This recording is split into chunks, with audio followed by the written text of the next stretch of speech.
Chapter 929. At night, the sky was filled with stars. The fog of the summer night slowly descended and turned into dew. The camp was damp, and the dew on the branches and leaves kept splashing down, making pitter-patter sounds on the tent as if it was raining. Gong Xiangming stood quietly under the lantern, raising his head to look at the stars in the sky. He did not speak. Whoosh! The tent door opened, and Castor, the commander of the Flowing Dawn Army, appeared. "Why aren't you sleeping, advisor?" he asked with a smile. Gong Xiangming nodded and smiled. "How can I sleep?" "Why aren't you sleeping, commander?" "I can't sleep either."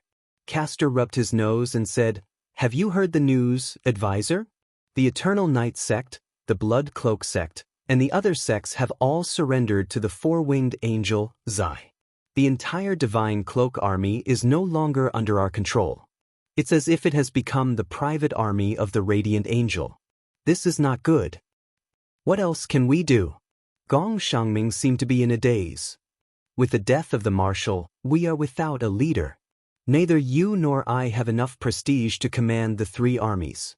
Even Lord Dragon Rider Lin Tongtian died in battle, and that Dora has joined Zai.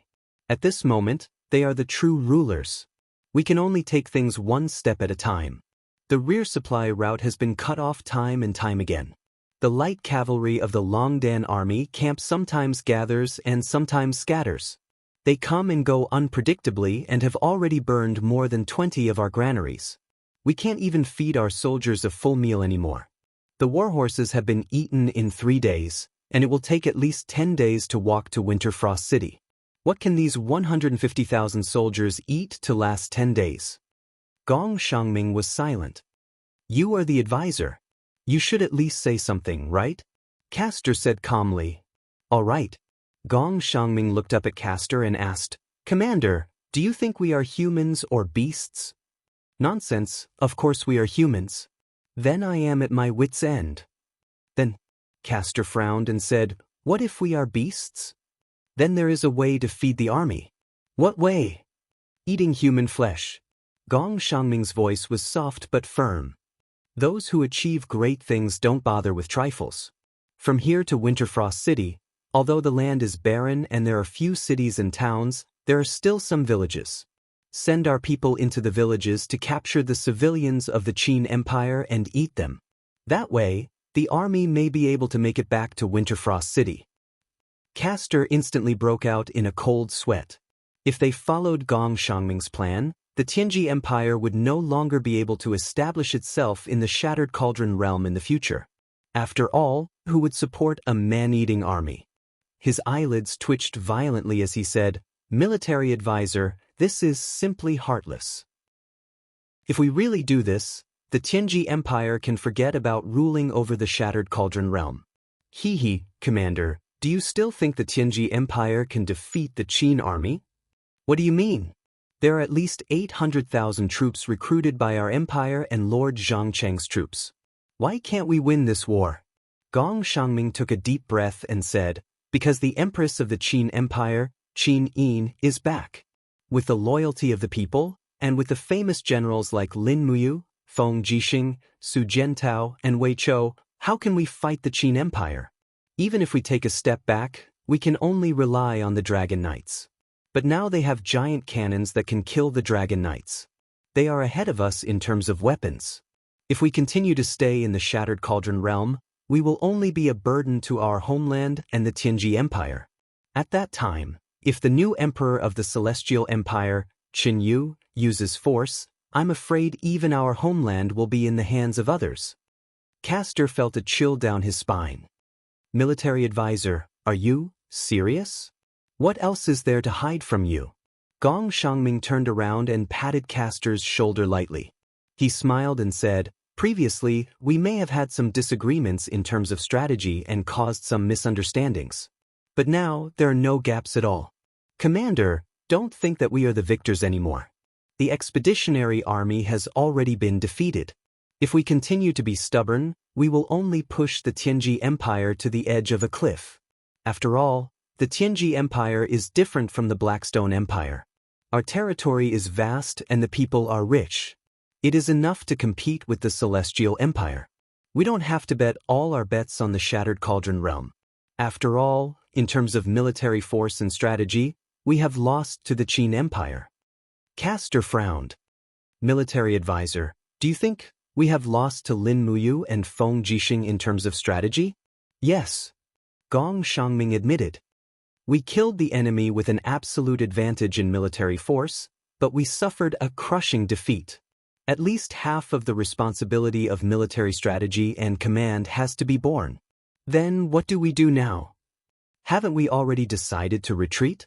Commander, you can send 10,000 people into the villages and towns in the rear to capture people to make food. Then, you can leave 50,000 elites to persuade the godly E-army to help us fight. We can camp every 20 miles and retreat step by step to prevent the Qin army from chasing after us.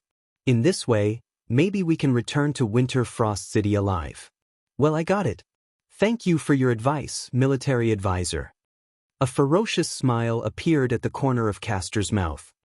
In the battle a few days ago, we captured more than 2,000 soldiers of the Qin Empire. It's just right. Let's make them into food first. Gong Xiangming was silent. From a military point of view, eating people was right. But from a moral point of view, the Tianji army was gradually becoming a beast. The morale of the army would change sooner or later. It was just that a reckless man like Castor did not understand such a change.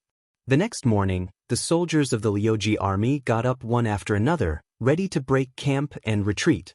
But the meal before the retreat made many people vomit, because they found human fingers, legs, and other body parts in the soup pot. Unknowingly, the army rations had changed from grains to human flesh. Many people refused to eat it, and many people vomited after eating or drinking a mouthful of soup. Castor held the soup bowl and looked at the people coldly. He drank the soup in one gulp and shouted in a low voice, "If you don't eat, you won't have the strength to march. If you want to leave here alive, then eat. Eat as much as you can. Otherwise, stay here and become the food of the Qin army. Let me tell you, the meat in the soup pot is the meat of the enemy. We are not afraid of the living Qin army, let alone the dead ones. Eat the meat, and then you can go back to your hometown alive." Many of the soldiers cried and chewed as they cried. Gong Xiangming, dressed in a long robe, stood quietly among a group of strategists. His face was livid. He did not eat anything, but he was so hungry that his eyes almost went blurry. Break camp and retreat. The bugle horn sounded. The 150,000 soldiers of the Tianji Empire finally retreated.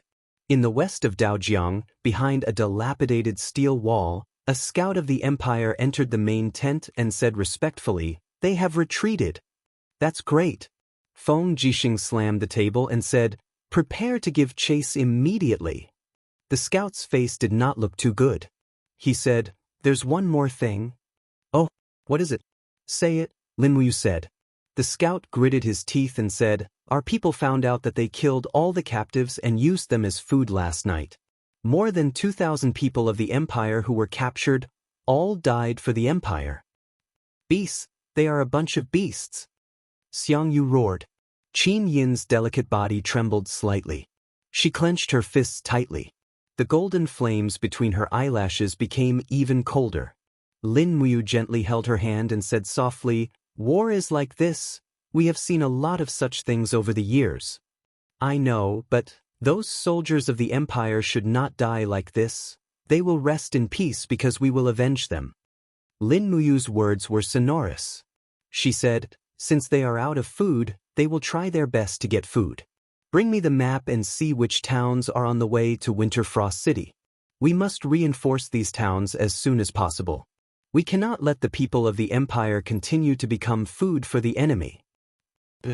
Zhen Yifan suddenly said in a low voice, "Your Highness Yu, if we give chase, what will happen to the feudal vassal army? They have gathered nearly 400,000 men and horses, and food is also very scarce." Lin Muyu frowned. "I don't know. Does Duke Fan have any ideas on this matter?" "The feudal vassal army appears to be united, but they are actually divided. Each of them has ulterior motives.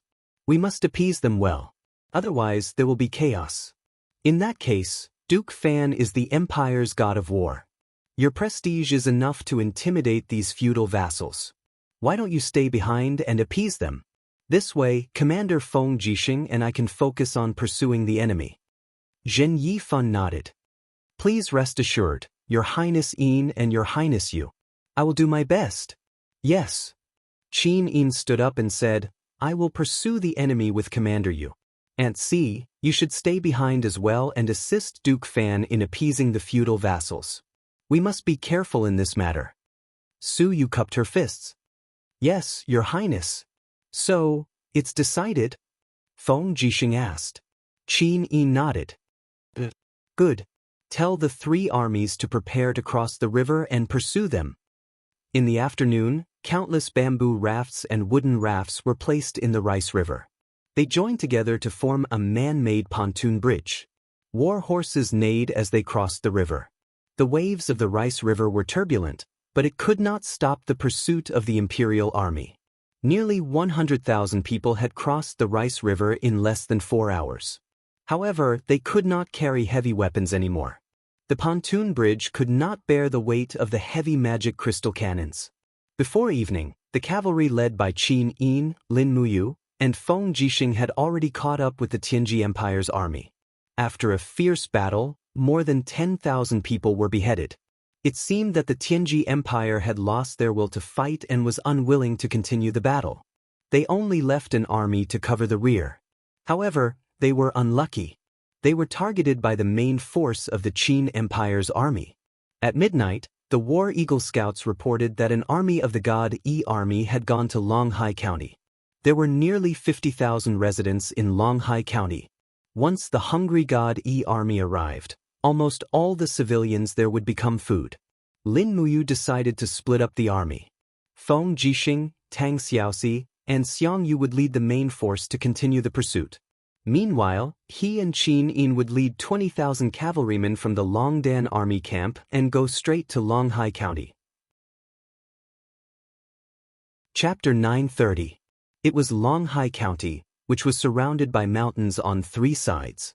There were 3 official roads leading to the periphery. Most of the civilians in the county lived by farming and hunting. Most of them were farmers and hunters. Sangnan Province had experienced many wars, but Longhai County had escaped the disaster because it was relatively hidden.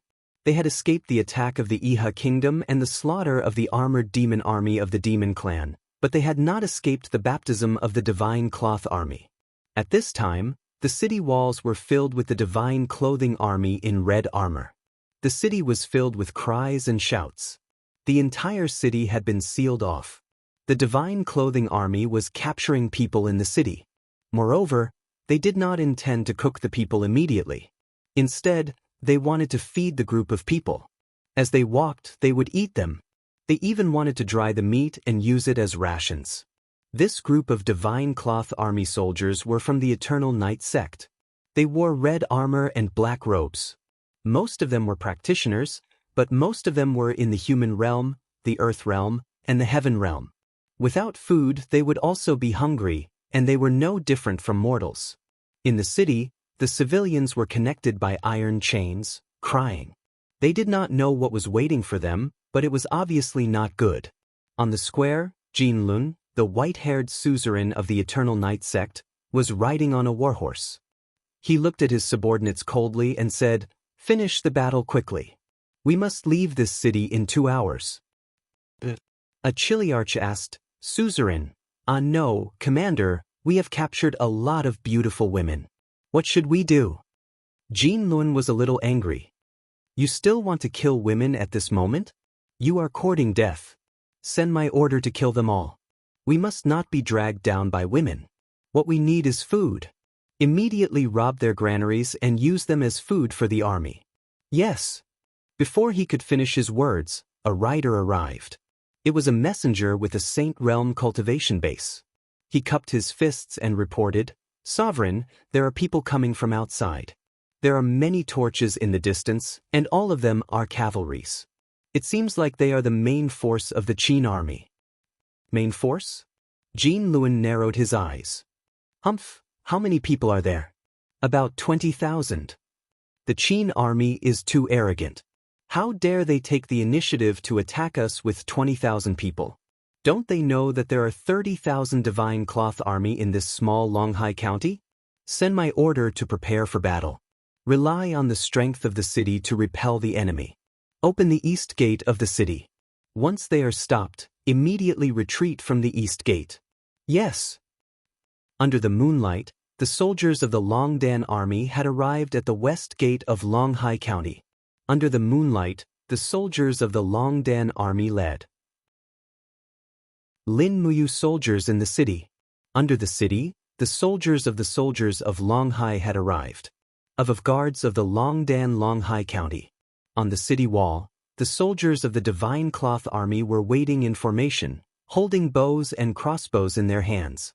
One of the captains shouted, "Who are you? Are you here to die?" Lin Muyu frowned and did not answer. She just said to Sidu Shui next to her, "Shui, order the magic crystal crossbow troop to fire the magic crystal crossbows. Blow up the west gate." Sidu Shui smiled cheerfully. After all, Longhai County was just a remote county city. Its defense was not strong at all. The city wall was only 5 meters high, and its thickness was very average. It could be blown up by the magic crystal crossbows, let alone the magic crystal cannons. "Hey, are you deaf or mute? Answer me." The captaincy seemed to be a little impatient. However, as soon as he finished speaking, purple rays of light suddenly shot out from the enemy's battle formation. Surprisingly, they were magic crystal arrows that landed on the city wall. The miniature magic crystals tied to the arrows glowed dazzlingly, and after 3 seconds, they quickly exploded. Boom, boom, boom. A series of flames appeared on the city wall. In the blink of an eye, the nearly 100 meters high wall had been razed to the ground. "Charge in." Lin Muyu raised the Xianyuan sword and shouted, "Anyone who wears the uniform of the Divine Cloth Army, kill them all." The cavalry quickly broke through the city wall and fought with the guards in the city. In the air, a person roared and launched a divine attack. Balls of flames blasted into the crowd of people in the Longdan army camp. Suddenly, dozens of people died. There was actually a God state expert on the other side. It was an old man with white hair.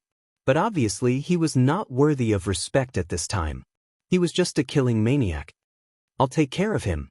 Lin Muyu jumped off the warhorse. Suddenly his aura increased a lot. He rushed forward and attacked with his long sword with the energy of the purple sun falling to the ground. "I am Jin Lun, the leader of the Eternal Night sect. Who are you?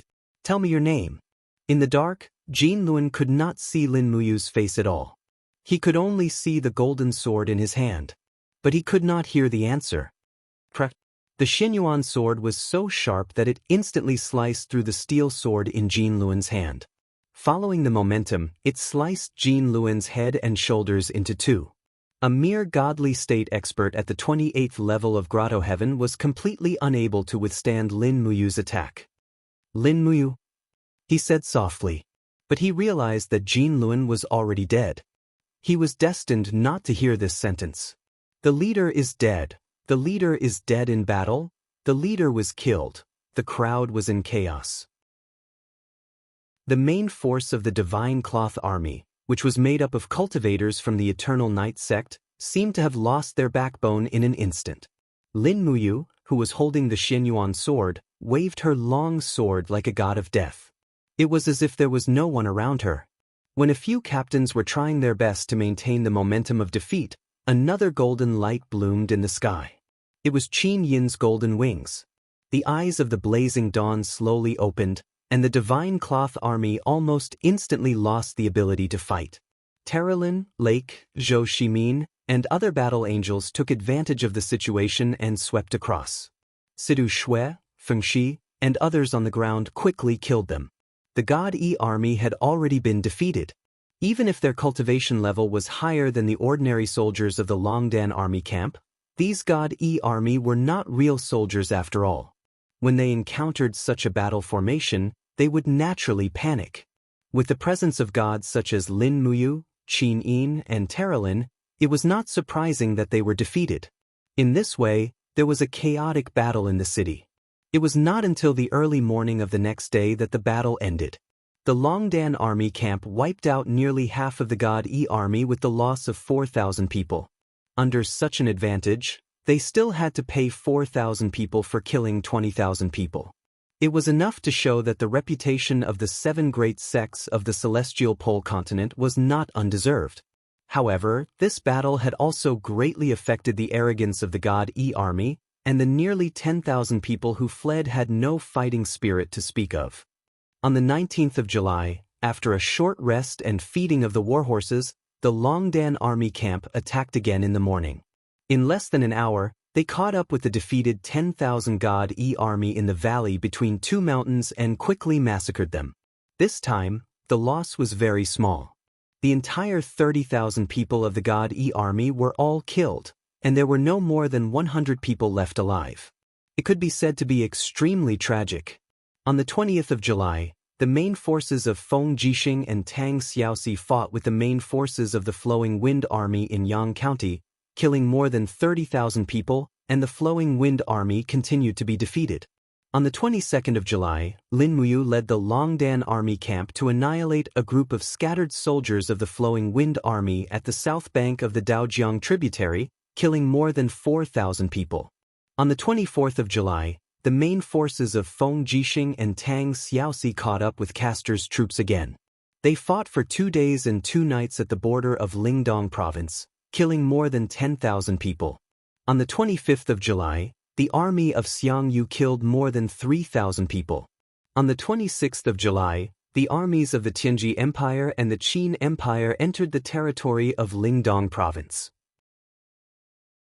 The Longdan army camp finally caught up with the main forces of the Blood E army. They attacked from both sides with the banished army led by Ding Shi and defeated the main forces of the Blood E army, killing more than 20,000 people. On the 27th of July, the army of Feng Jixing and Tang Xiaoxi intercepted the remaining troops of Castor outside Winter Frost City, killing more than 5,000 people.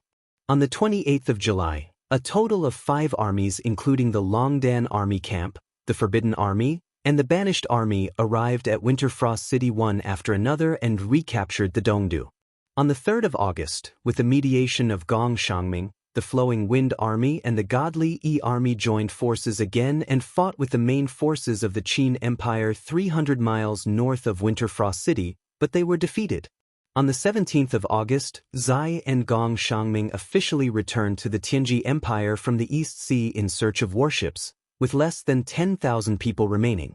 At this point, the vigorous expedition of the Tianji Empire finally ended in failure.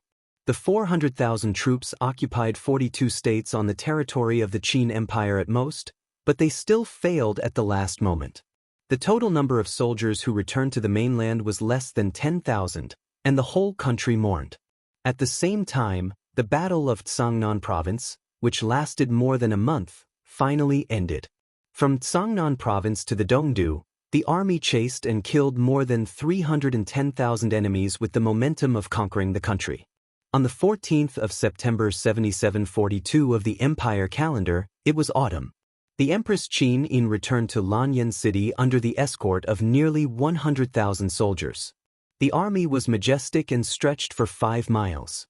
The maple trees along the way were all red, and everything in the capital seemed to be the same as before. However, Qin Yin couldn't open her eyes to see it. Some things couldn't be reversed, just like her black eyes. This was the punishment of fate and the price of happiness. Lin Muyu, who was wearing a white robe of the imperial forest, rode on Takshu. She rode shoulder to shoulder with Chu Chu on one side of Qin Yin, while Feng Jixing and Tang Xiaoxi rode on warhorses on the other side. As for Terralin, Lake, and the others, they had already entered the city to enjoy the prosperity of the capital. Qin Yin closed her eyes, but there was a sweet smile at the corner of her mouth. For so many years, this scene only appeared in her dreams, but now it was happening in front of her eyes. Everyone was still there, and everything was the same as before. However, the price of defeating the Tianji Empire was too high. The Qin Empire had paid an almost equal amount of losses. As a result, the Longdan Army Camp, the Imperial Guards, the God Might Battalion, the Iron Blade Army, and all the other Imperial legions added up only had a total of 100,000 soldiers. The Shattered Cauldron realm couldn't afford a second expedition by the Tianji Empire and the Tianji Empire. Hopefully, they couldn't afford a war either. Brother Yu, Qin Yin suddenly called out softly. What's the matter, Xiao Yin? I want a branch of a maple tree. Oh, it's a piece of cake. Lin Muyu picked one from the roadside and handed it to Qin Yin. Qin Yin held the branch and brought it to her nose to sniff. How is it? What's the smell? Lin Muyu asked with a smile. Qin Yin pouted and said, It's obviously a branch of a locust tree. You lied to me. Wei Chou, Su Jiantao, and the others burst into laughter. The Emperor of Qin teasing the Empress was something that everyone was looking forward to, right? Peace was like a dream that people yearned for and indulged in. Chapter 931. Lanyan City was the political and economic center of the empire. During the war, this rich city provided the front line with countless provisions, armors, weapons, and diseases. Now, the war situation had finally calmed down temporarily. The citizens of Lanyan City lined the streets to welcome the triumphant return of the empire's army. When they saw Qin Yin in the empress's robe, they were so excited that they couldn't speak. Finally, the era of the three kings was over, and the chaos in the world should also come to an end. Is the war over? Lin Muyu smiled bitterly. She was afraid that it was far from over. The military strength of the celestial pole continent was still several times that of the Shattered Realm. This time, the defeat of the Tianji Empire's expeditionary army might lead to a new change in the structure of the celestial pole continent. No one knew what the future would be like, so they could only be cautious and careful. Qin Yin had already changed her angel costume into the military uniform of the Empire's female general. She wore a dark blue robe embroidered with golden purple flowers.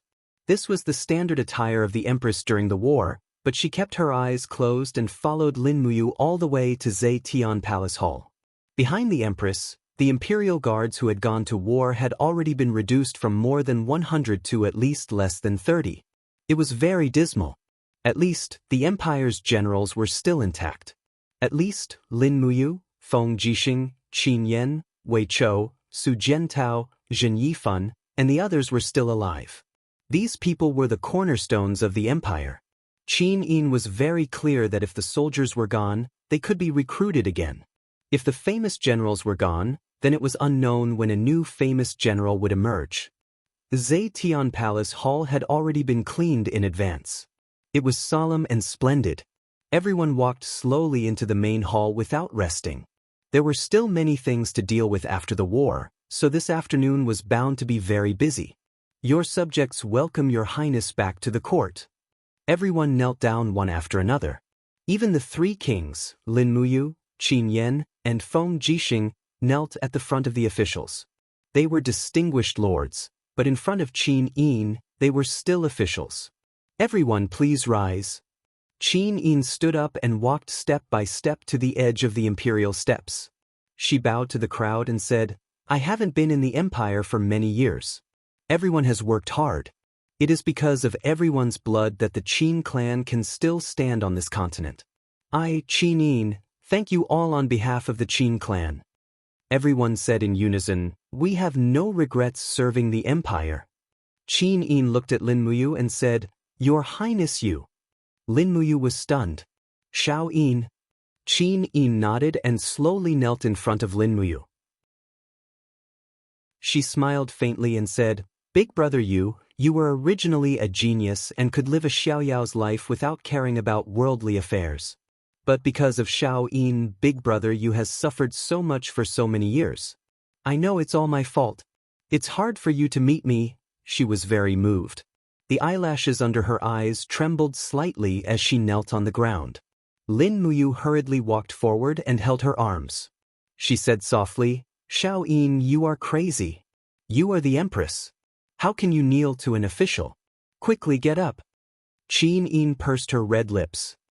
Not only am I the empress, I am also your younger sister. We are not monarch and official. Anyway, you can't kneel to me. Quickly get up. When Qin Yin stood up, Lin Muyu then knelt down with a peace of mind. She raised her eyes and glared at Shengguan Jingyue. She had neglected her duties as the chief female official. However, Shengguan Jingyue also looked helpless. Obviously, she did not have any cultivation. How could she stop what Qin Yin wanted to do? In the main hall, there were many officials. At least more than 200 civil and military officials followed Qin Yin back to Zetian Hall. In addition to the original high-ranking officials of Lanyan City, there were at least 300 people standing in the main hall. Feng Jixing touched his nose. He felt that Qin Yin and Lin Muyu were showing off. He said softly, I feel that you are going to be promoted. But Lin Muyu was stunned. Feng Jixing said, Her Highness treats you as a brother and a lover. You are the main contributor. If you don't get promoted, who else will? Get promoted to an X. Lin Muyu couldn't help but curse. We're all royal nobles now. Below monarchs are royal nobles. The three of us are only below one person, but above tens of thousands. If we go any higher, we'll be breaking the heavens. I think we're lucky to not be demoted. What? Feng Jixing was puzzled. Lin Muyu said softly, Look at the many officials behind us. Many of them are princes from various places.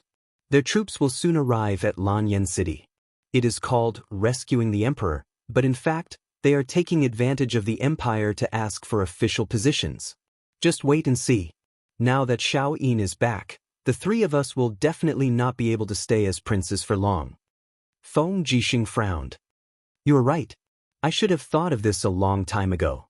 They will definitely restrict the power of the three of us.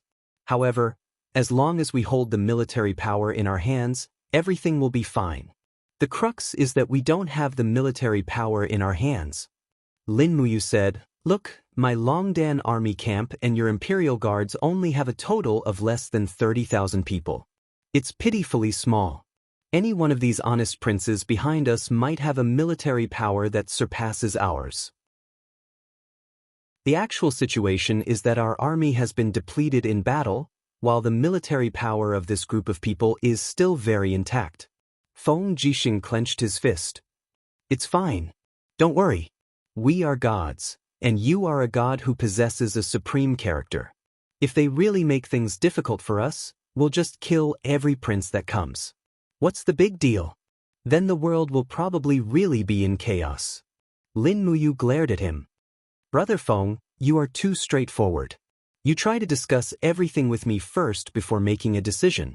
You are getting more and more cautious in doing things. It's no wonder that the former emperor took you in as his godson. Qin Yen coughed. Hey, Prince Qin and Prince Xian, it's court time now. The two of you should speak softly. Cousin and everyone else are looking at you. Cough, cough. As expected, Zhen Yifan, Su Yu, Tang Xiaoxi, and the other princes were all staring at Lin Muyu and Feng Jixing, the two greatest contributors to the empire's revival. Every one of them looked as if they had seen a ghost. Logically speaking, people who had made such immortal contributions should be steady, but these two were too careless. Qin Yin smiled and said, Then, shall we begin the court discussion? Present the memorial one by one. Not long after, Zheng Yifan took a step forward with a jade tablet in his hand and said, Your Highness, this old subject has a memorial. Please speak, Lord Fan. Zheng Yifan said, The empire's army has been continuously reduced over the years. Its military strength has been reduced from the original hundreds of thousands to the current 100,000. This old subject thinks that the new recruits recruited by the various princes are too many and difficult to train. This old subject thinks that we should draw soldiers from the armies of the various princes and replenish the empire's regular army, restoring the army's original organizational structure as soon as possible. Qin Yin nodded in approval and said, Yes, this is indeed an urgent matter. Then, what do the princes think? In the crowd, a dignified middle-aged general cupped his fists and said, Your Highness, this is not appropriate. When we recruited soldiers, it was because the country was in danger, so the people were willing to put down their farming and go to the emperor's aid. But now that the enemy has been eliminated, this subordinate thinks that these soldiers should return to farming. Otherwise, the empire will no longer have usable military rations. The person who spoke was called Zhuang Yan, the governor of Xiang City. He commanded more than 50,000 troops and was also one of the strongest princes. Zheng Yifeng couldn't help but laugh and said, "Lord Zhuang Yan, if all the princes left with their troops, then who will protect the imperial capital Lanyan city? Moreover, the empire's army urgently needs to replenish its military strength. All of you are also His Highness's subjects, shouldn't you serve the country?" Another old general laughed. He stroked his white beard and said, "What Lord Fan said is a little biased. Although it is the duty of a minister to be loyal to the country, we have to be worthy of the emperor and worthy of the common people. We can't disregard the lives of the people for our own selfishness, am I right?" "Lord Su Changjing really knows how to talk," Zheng Fang said resentfully. Su Changjing was the biggest prince in Yunzhong province, with more than 45,000 troops. Some people said that he was the illegitimate son of the Duke of Muyun, Su Muyun, but no one knew whether it was true or not. But now that he had become famous, he couldn't be underestimated. Lin Muyu was a little angry. She turned around to look at the group of princes and said, "Military strength, are you going to give it or not? Just say it. There's no need to beat around the bush. Tell me, are you willing to contribute your military strength to the empire's army?" He had already used the invisible elephant technique's domain. For a moment, all the princes felt as if they were in an ice cave, almost unable to breathe.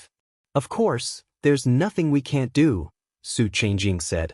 Zhuang Yan said, "But the provinces and prefectures do need military strength, and more than half of the soldiers have to go back to farming. Therefore, I've decided to take 10% of the military strength from each army and give it to the Ministry of War. This is more reasonable." 10%? Qin Yin frowned slightly. "What's enough for 10%? 20%? No one is allowed to disobey. Otherwise, they will be punished according to military law." "Yes." The group of princes knelt down one after another, their faces pale. Qin Yin continued, "In 7 days, all the soldiers must be reported to the Ministry of War. The Ministry of Personnel will reward the princes according to the number of troops they have handed over. The reward ceremony will be held in 7 days." "Thank you, Your Highness." The ministers cheered. Lin Muyu, Feng Jixing, and Tang Xiaoxi all wore cold expressions. Obviously, the situation was no longer under Zhe Tian Palace's control.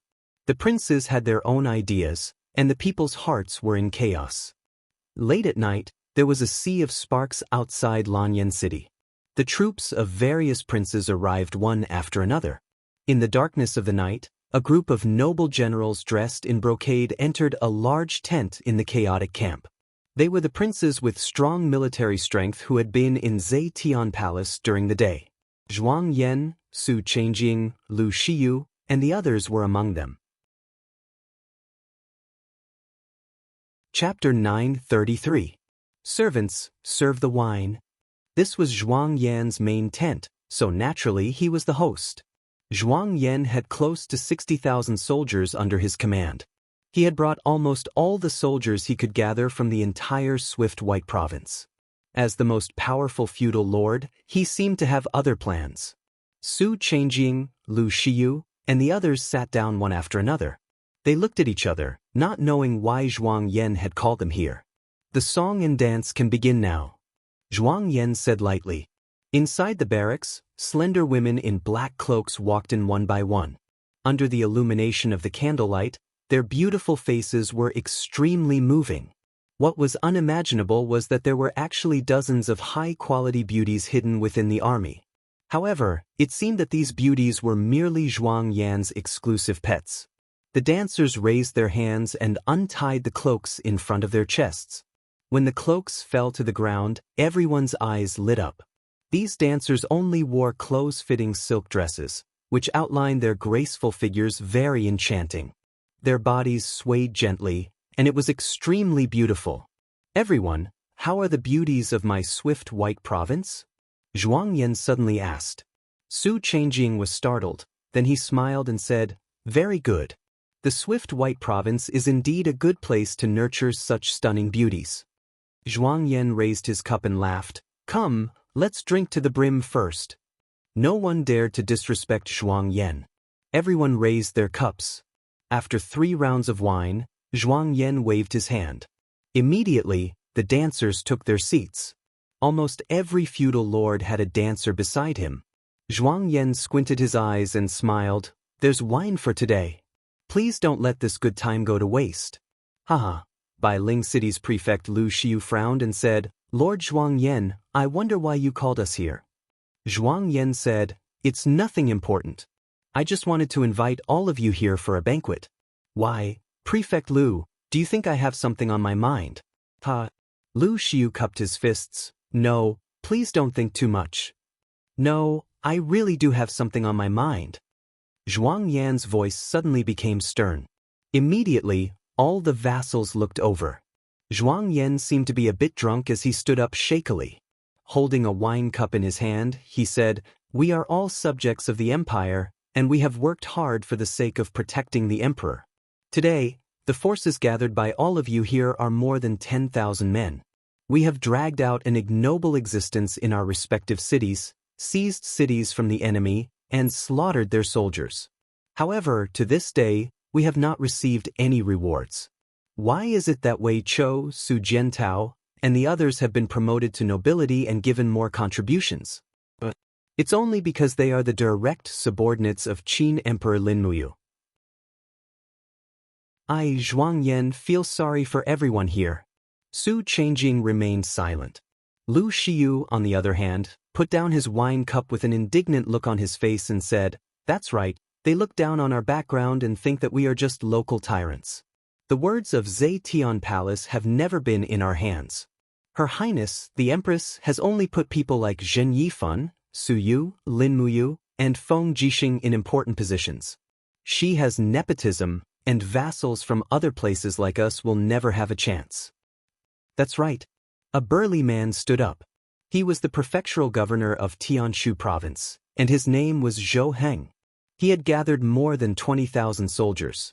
At this moment, his face was flushed red, and he said angrily, We also want to serve the empire, but why are we always inferior to others?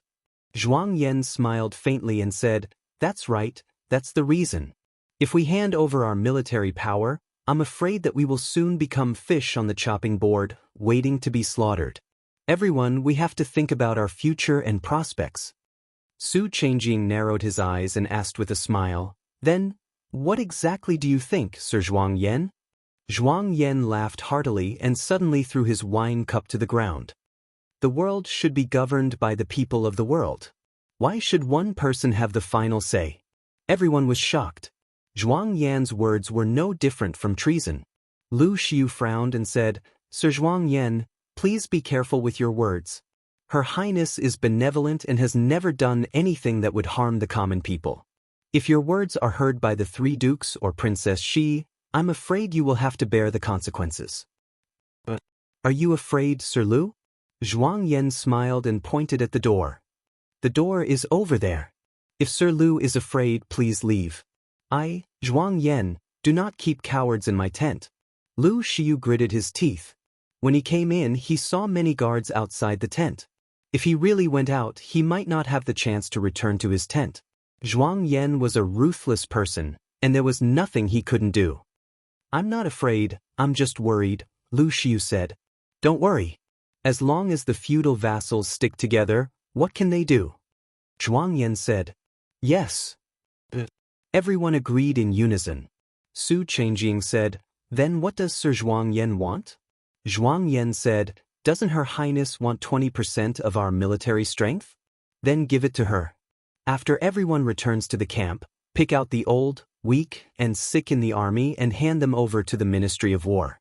These old and weak people were originally used to make up the numbers, so it doesn't matter if we give it to them.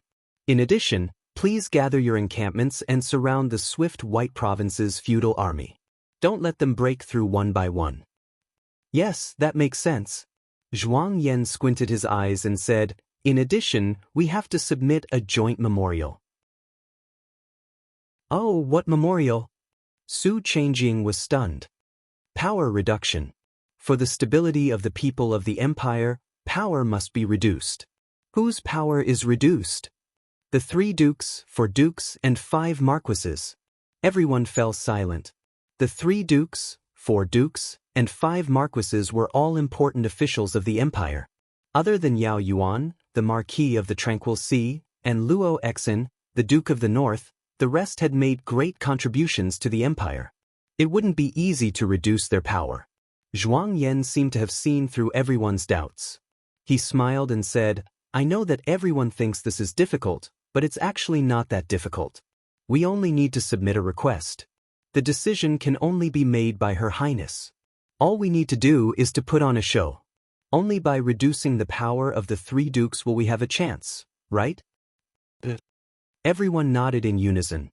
Lu Xiu frowned and said, "If we were to submit a memorial like this, I'm afraid it would be no different from a rebellion. After all, Her Highness the Empress is a God-state cultivator. In addition to Lin Muyu, Feng Jixing, and the others, how are we mortals going to face their might? Therefore, we need someone who can make Her Highness fear and control Lin Muyu and Feng Jixing at the same time," Zhou Heng said with a smile. "Oh!" Zhuang Yan was stunned. "There is such a person in this world? Who is Lord Zhou Heng? If I can invite this person, he will definitely be able to turn the situation around. Who is it?" "Qing, allow me to keep you in suspense." "Ah, just wait and see." Zhou Heng said proudly, "My Heaven's Pivot province is rich in resources and has many hidden dragons and crouching tigers. It will definitely broaden your horizons." 7 days later, at the barracks of the Ministry of War. Early in the morning, a group of cavalrymen flew into the barracks. It was Lin Muyu and Feng Jixing. They had brought a group of guards to select new soldiers. This was a promise that Qin Yin had made to them. She had allowed the Longdan army camp and the Imperial army to have priority in recruiting new soldiers. The vassals outside the city had contributed 20% of their troops, which was a total of 130,000 soldiers. It should be enough. However, when Lin Muyu and Feng Jixing entered the drill ground, their faces turned ashen. The drill ground was densely packed with new soldiers, but their clothes were disheveled. Almost all of them were veterans and many of them were crippled. They couldn't even lift a spear. "What's going on?" Wei Chou frowned. "Their average age is enough to be my father's." Feng Jixing sneered. "I knew it. These vassals won't be so kind as to hand over their elite troops. They are just putting up a front. We should have killed them back at Zetian Palace. If you kill them, Xiao Yin will have a hard time as the Empress." Lin Muyu curled her lips. "Then what do you think we should do?" Feng Jixing was getting impatient. It seems that the vassals have already begun to form an alliance. They started moving their camps a few days ago. Now, all of them are in the southern area of Lanyan City. There are a total of 600,000 to 700,000 men and horses. The amount of rations supplied to them every day is not a small amount. If this goes on, I'm afraid that Lanyan City will be emptied by them in less than half a year. What should we do?" Feng Jixing asked. "We can't always be so passive and helpless, right? We don't have any soldiers now, and we can't use force against them. After all, they are all people of the empire. If we use force, I'm afraid that we will lose the support of the people." Lin Muyu pondered. "How about this? Think of a way to capture the leader first. Find an opportunity to kill all the feudal lords, and their troops will naturally belong to us." "What kind of opportunity?" "A banquet. Brother Feng, you can host a banquet in your own residence to entertain the feudal lords." Feng Jixing rolled his eyes. "Are you kidding me? Where would I get a residence? It's not like you don't know that I've been freeloading in the Imperial Army's barracks ever since I returned to Lanyan City. However, it's better to host a banquet in your residence." Lin Muyu glared at him. "Do you think I have a residence? Have you forgotten that I've been freeloading at Xiao Yin's place for 7 or 8 days? Then what should we do? Let Duke Fan host? The Divine Marquis's residence is still very big. That's good too. We'll discuss it with Duke Fan." But Zheng Yifan, who was drinking his morning tea, suddenly sneezed. "What's wrong, father?" Zheng Fang asked. Zheng Yifan rubbed his nose and said, "I have a feeling that something bad is coming." "Oh, what could it be?" A guard's voice came from outside the door.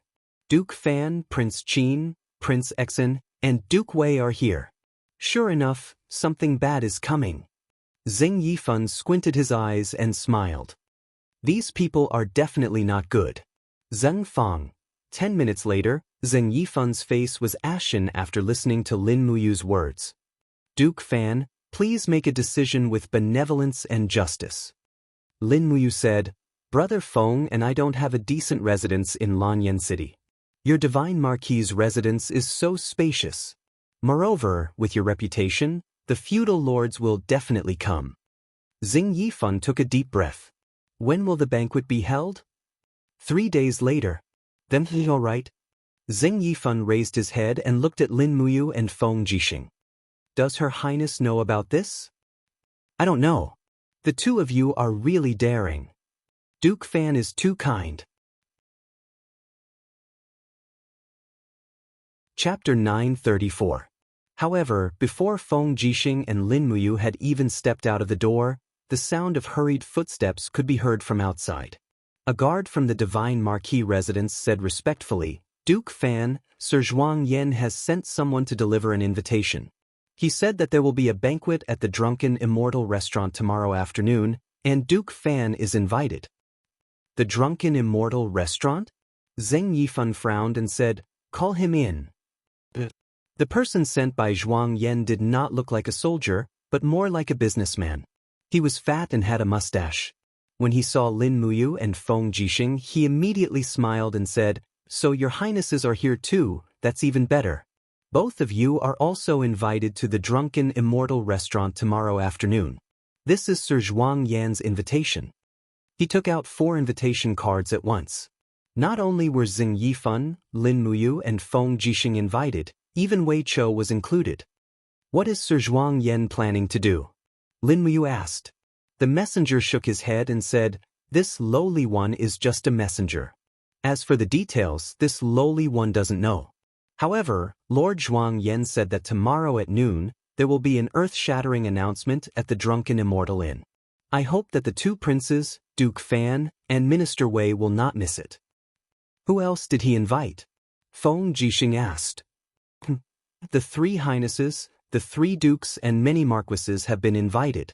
In addition, the Ministry of War, Ministry of Manpower, Ministry of Justice, Divine Temple and Elixir Department of Lanyan City have also been invited.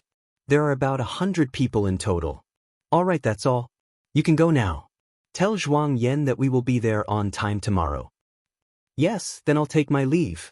After the messenger left, the people in the living room frowned.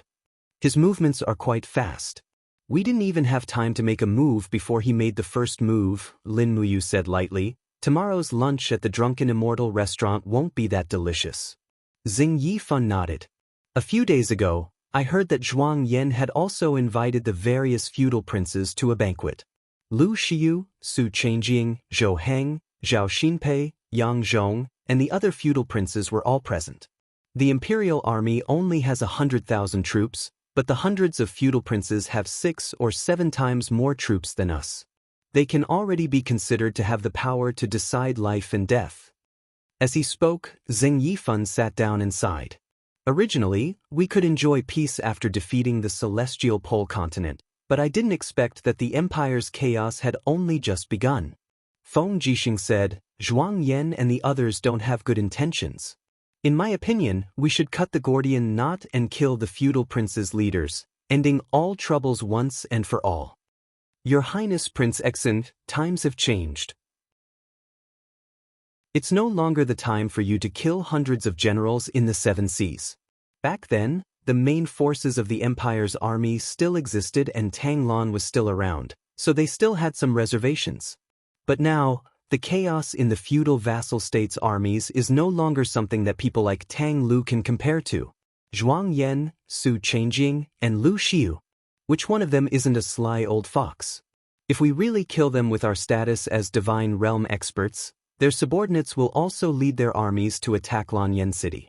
Lin Muyu said, We'll talk about it after we go to the Drunken Immortal restaurant tomorrow afternoon. Feng Jixing nodded. Lin Muyu then looked at Wei Chou and said, Deploy 2,000 people from the Longdan army camp to guard the surroundings of the Drunken Immortal restaurant. If anything really goes wrong, we'd rather kill the innocent than let them off. Don't leave any feudal princes alive. Wei Chou cupped his fists. Yes, I understand. Feng Jixing muttered, this matter? Should we tell Her Highness Yin and Princess Shi? The two of them have just been freed from the war. It's better not to tell them. We'll make the decision ourselves. I think Xiao Yin and Xiao Shi won't blame us. All right. The next day, at noon, there were no other customers in the drunken Immortal restaurant on Tongtian Street. The entire place was under martial law by the guards of the feudal princes' armies. However, the streets outside the drunken Immortal restaurant were tightly guarded by the armored cavalry of the Longdan army camp. If there were any disturbances, the hundreds of guards of the feudal princes' armies naturally wouldn't be a match for the battle-hardened elites of the Longdan army camp. Lin Muyu and Feng Jixing arrived at the drunken Immortal restaurant together. When the two of them entered, they discovered that Qin Yan, Su Yu, and Zhen Yifan were already there. The huge drunken Immortal restaurant had already been booked by Zhuang Yan today. There was no one else. All the guests were important ministers of the imperial court. The Ministry of War and the Ministry of Justice all came forward to pay their respects. Lin Muyu and Feng Jixing each nodded their heads in return. In reality, with their status, there was no need for them to do so. Not long after, Zhuang Yan, Lu Xiu, and the rest walked out from inside. Zhuang Yan laughed heartily and knelt down, saying, "This general pays his respects to the three highnesses. It is the honor of us feudal princes that the three highnesses are willing to give us face. Lord Zhuang need not be so courteous." "Rise," Lin Muyu said. "Then, everyone, please take your seats." Zhuang Yan nodded his head with a smile. He led Lin Muyu, Feng Jixing, Qin Yan, and the rest straight to a large table in the center. The guests at this table were all first rank. Aside from the three princes and three dukes, there were also the Minister of War, the Minister of Justice, the Minister of Revenue, and so on. Every single one of them was a heavyweight who could make Lanyan City tremble with a stomp of their feet. Lin Muyu and Feng Jixing remained silent. There was no such thing as a good banquet. Today was destined to be a bad day. Delicious delicacies quickly filled the table, and the aroma of wine filled the air. Lin Muyu and Feng Jixing had been away from home for many years, so they never had the chance to taste the delicacies of the drunken Immortal restaurant. Today, they couldn't help but be tempted, but they still had to endure it. After all, something big was definitely going to happen today. I wonder why Lord Zhuang has set up a banquet to entertain us today? Zhuang Yifan squinted his eyes and asked with a smile. Zhuang Yan smiled slightly and said, "Everyone here is the cornerstone of the empire. The three princes rule the world, the four dukes rule the world, and the five dukes guard the four directions. The Ministry of War and the Ministry of Revenue provide the most solid logistical support for the empire's army. Only by working together can we drive away the powerful enemy. Compared to everyone here, we feudal princes who recruit our own troops simply have no qualifications to speak of. However, the troops in our hands only recognize our faces, so, today, the purpose of this Zhuang hosting this banquet is to familiarize ourselves with each other, so that we can work together in the future and make preparations for our loyalty to the empire." His loyal and courageous appearance made it hard for anyone to doubt him. Lin Muyu's face was expressionless. After so many years, she could tell at a glance that Zhuang Yan was only a scheming villain. He was still thousands of miles away from being a loyal official. Thus, Lin Muyu said, "When will the banquet start? I'm hungry." "Huh, Your Highness Prince Qin, please wait a moment." Zhuang Yan laughed and said, "Today, other than everyone here, this general has also invited a highly respected elder of the empire's royal family. With him here, the empire can truly be at peace for a long time." Lin Muyu was a little displeased and said, "Who is this person? How can he have such a big tone?" "We found this person in Heaven's Pivot Province. He has already concealed his identity for many years, escaping from Fairy Lake to live in the northeast of Heaven's Pivot Province, living like a hunter. Your Highness Prince Xiong should be quite familiar with him." Zhuang Yan looked deeply at Qin Yan. Qin Yan was slightly stunned. "I? What am I familiar with?" Call him over first. All right. Zhuang Yan clapped his hands and said, Men, invite His Highness in. Immediately, the curtains at the back of the hall were pulled open. An old man with grizzled hair and beard walked over under the support of 2 guards. His spirit was still considered hale and hearty, but his appearance was incomparably aged. Everyone stared dumbfounded with their mouths agape, feeling that he was somewhat familiar. Even Lin Muyu and Feng Jixing were dumbfounded. They seemed to have seen this person before somewhere, but they could not quite remember. Among the crowd, only Qin Yan slowly stood up and walked over in a daze, saying in a trembling voice, Royal Father, is that you? Royal Father. The arrival was precisely Prince Jining, Qin Quan. Qin Jin, Qin Yi's younger brother. Qin Quan's old tears flowed down, his palm trembling as he supported Qin Yan's arm. Ah Yan. My Ah Yan has grown up. Father misses you and your brother every day. Today, I can finally see you guys. Qin Yan lost his voice and cried bitterly, Royal Father, for so many years, we already thought that you were already dead. Why would you appear here today? Qin Shao said, Back then, second brother did not listen to my advice and killed royal brother, fratricidal. But he did not want to kill me. He just sent someone to a faraway place on a horse alone. He said before that as long as I concealed my identity, he would not pursue it. Otherwise, he would definitely send people to hunt me down. For so many years, I've always been hiding deep in the mountains without anyone knowing. Ah Yan, your brother, Qin Yan's tears flowed. My brother, he already died for the country during the Lanyan City Rebellion 11 years ago. My Ah Lei, Qin Quan's entire body trembled. Only when he got this news from Qin Yan's mouth did he truly feel the pain of losing a loved one. Zhuang Yan walked forward and supported Qin Quan, saying, Your Highness, please take a seat. Commander Qin Lei sacrificed his life for the country. He is the pride of the empire. You should be happy for him. Qin Shao nodded and took a seat. Lin Muyu and Feng Jixing stood up at the same time and said respectfully, Greetings, Your Highness Prince Yuning. I know you too. Qin Quan said faintly, You are Lin Muyu, royal brother's adopted son, and you are Feng Jixing, the commander of the imperial army. That's right. You two are already dukes now. Qin Quan looked at their cloaks and naturally knew their identities. Su'er said, Your Highness Prince Yuning, you has been conferred the title of Qin King, Feng Jixing has been conferred the title of Xian King, and your son Qin Yan has been conferred the title of Zhong King. For so many years, it was the 3 of them who have been ruling the world of Great Qin. I know all of it, Feng Jixing smiled. Your Highness Prince Yuning is Her Highness Empress's uncle. It's great that you can return safe and sound. The Empire has gained another capable official. It's a blessing.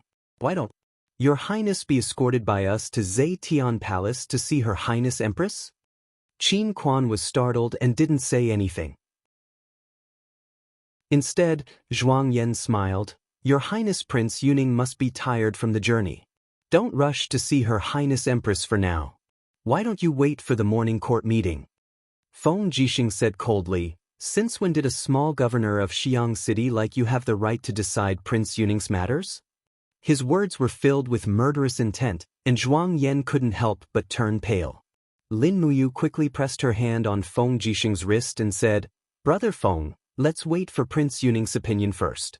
Qin Quan coughed violently and said, Then, tomorrow morning. We're not in a hurry anyway. I've been traveling in the mountains for so many years, and I've heard a lot of things. I can write a memorial to Her Highness Empress. Lin Muyu nodded, okay. Feng Jixing glared at Lin Muyu, seemingly dissatisfied. Meanwhile, Lin Muyu's voice passed into Feng Jixing's ears like a silk thread. I know Zhuang Yan wants to control us through Prince Yuning, but we can't act rashly. After all, we have to show respect to Prince Yuning, the Emperor's uncle, and even more so to Yan. He just learned that his father is still alive. How can we pour cold water on him now? Feng Jixing's anger gradually subsided. He nodded and didn't say anything more. He started to eat. Chapter 9:35. After the luncheon, Qin Yan brought Qin Lian back to Prince Yuning's residence. Meanwhile, Zhuang Yan brought nearly 5,000 people to protect the residence. They surrounded it heavily as if not even a fly could fly in. Lin Muyu, Feng Jixing, Wei Chou, and Suyu escorted them to the outside of the residence. The four of them paced back and forth on their horses. I still want to go in and ask Prince Yuning, Feng Jixing said. Lin Muyu nodded. Me too. Su'er said, that's true. Prince Yuning didn't come earlier or later, but at this time. In my opinion, Zhuang Yan doesn't have any good intentions. It's as if he's holding Prince Yuning hostage. Not necessarily, but... Lin Muyu frowned. But it does seem abnormal. Logically speaking, Zhuang Yan can't change the situation of the Marquis's army being reduced even if he finds Prince Yuning. Does he really want to betray the country? Feng Jixing said, don't talk about it. We'll know once we break the void and ask. The guards outside the door prevented others from entering Prince Yuning's residence, but they couldn't stop two God-state experts. Purple lightning flashed in the side hall of the residence. Two figures flashed in. It was Feng Jixing and Lin Muyu. At this moment, Qin Lian held a teacup in her hand. She slowly raised her head and said, Your Highnesses, if you want to come in, come in. Why do you have to do this? Please forgive us, Your Highness. Lin Muyu cupped her fists and said, Zhuang Yan's people outside the door won't let us in. Qin Lian frowned. Why is it like this? Feng Jixing was impatient. He said, Your Highness, please tell us the truth. What did Zhuang Yan say to you? This time, he invited you back from Tianshu province. Something big must have happened, right? Qin Lian leisurely took a sip of tea and said, Do you really want to know? Okay, there's no harm in telling you. Qin Kong smiled faintly and said, This time, a total of 174 feudal vassals have joined forces to request the Empress to reduce her power. Power reduction? Lin Muyu was stunned. That's right. Qin Shao said, Zhuang Yan proposed a strategy to rule the country, called, The People of the World Rule the World Together. He asked the empire to return power to the world. The first step is to reduce power and remove all the titles of Duke, Marquis, and Earl. The salaries of these titles are too much, burdening the people of the world. The power of these titles is too great, making the people of the world feel unfair. From now on, I'm afraid the Great Qin will only have one Royal Highness, the Empress. There will no longer be the 3 dukes and 5 marquises. Lin Muyu and Feng Jixing were stunned. Qin Kong smiled. But are the two of you reluctant to give up your fame and fortune? Of course I'm willing. Lin Muyu smiled brightly. It's just that I don't know what Zhuang Yan and the others want to do. What happens after we lose our power? After we lose our titles, who will rule the world? Congress. Qin Shao said, this is their initial plan. They will set up a huge conference system, make laws, and rule the country by law. Her Royal Highness will no longer be the highest authority. All major decisions will have to be discussed by the Congress before they can be passed. Feng Jixing was a little annoyed. Is this treason? A bunch of B***stards, how dare they dismiss Her Royal Highness? This is simply wishful thinking. I can kill them all with my 2 knives. Qin Kong smiled. His Royal Highness Prince Xan is a god. Although he won't be restricted by many things in the mortal world, as long as Prince Xian kills people, it will be equivalent to giving the Marquis army a reason to attack Lanyan City. With 700,000 Marquis army soldiers, can the 30,000 Longdan army camp and Imperial guards in Lanyan City stop them? You, say something. Feng Jixing said. Lin Muyu stood there as if she had been petrified. A few words flew in her mind. They were about to set up a congress. Was this considered progress for historical civilization or a regression? From the perspective of civilization, he should support the establishment of a congress and the establishment of a constitutional state. However, from his own perspective, how could he let those despicable people deprive Qin Yin's legitimate heir of the throne? Now, there were 2 choices in front of Lin Muyu. One was to use Feng Jixing's method and kill the leaders of the Marquis army in a thunderous manner. Then, they would start a war and forcefully conquer the 700,000 troops outside the city. However, the result would be the end of the empire. There wouldn't be any more troops. As long as the celestial pole continent sent another group of elite troops over, the empire would no longer have any troops to resist. The second choice was to comply with their decision, set up a congress, remove the marquee army, and establish a constitutional state. Xiao Yin's power will be disintegrated one by one, right? Lin Muyu asked. Qin Xiao nodded. Yes, they will gradually take control of the Congress and hold real power. The final result is that Her Highness will lose the throne and become a commoner. Old Highness, as Xiao Yin's uncle and the third brother of the late Emperor Qin Jin, are you willing to watch the Qin Empire be controlled by others? Lin Muyu looked deeply at Qin Lian. Qin Lian's eyes were a little cloudy. She sighed and said, I'm already old. I don't know how many more years I can live. I'm already very satisfied to be able to see a yen.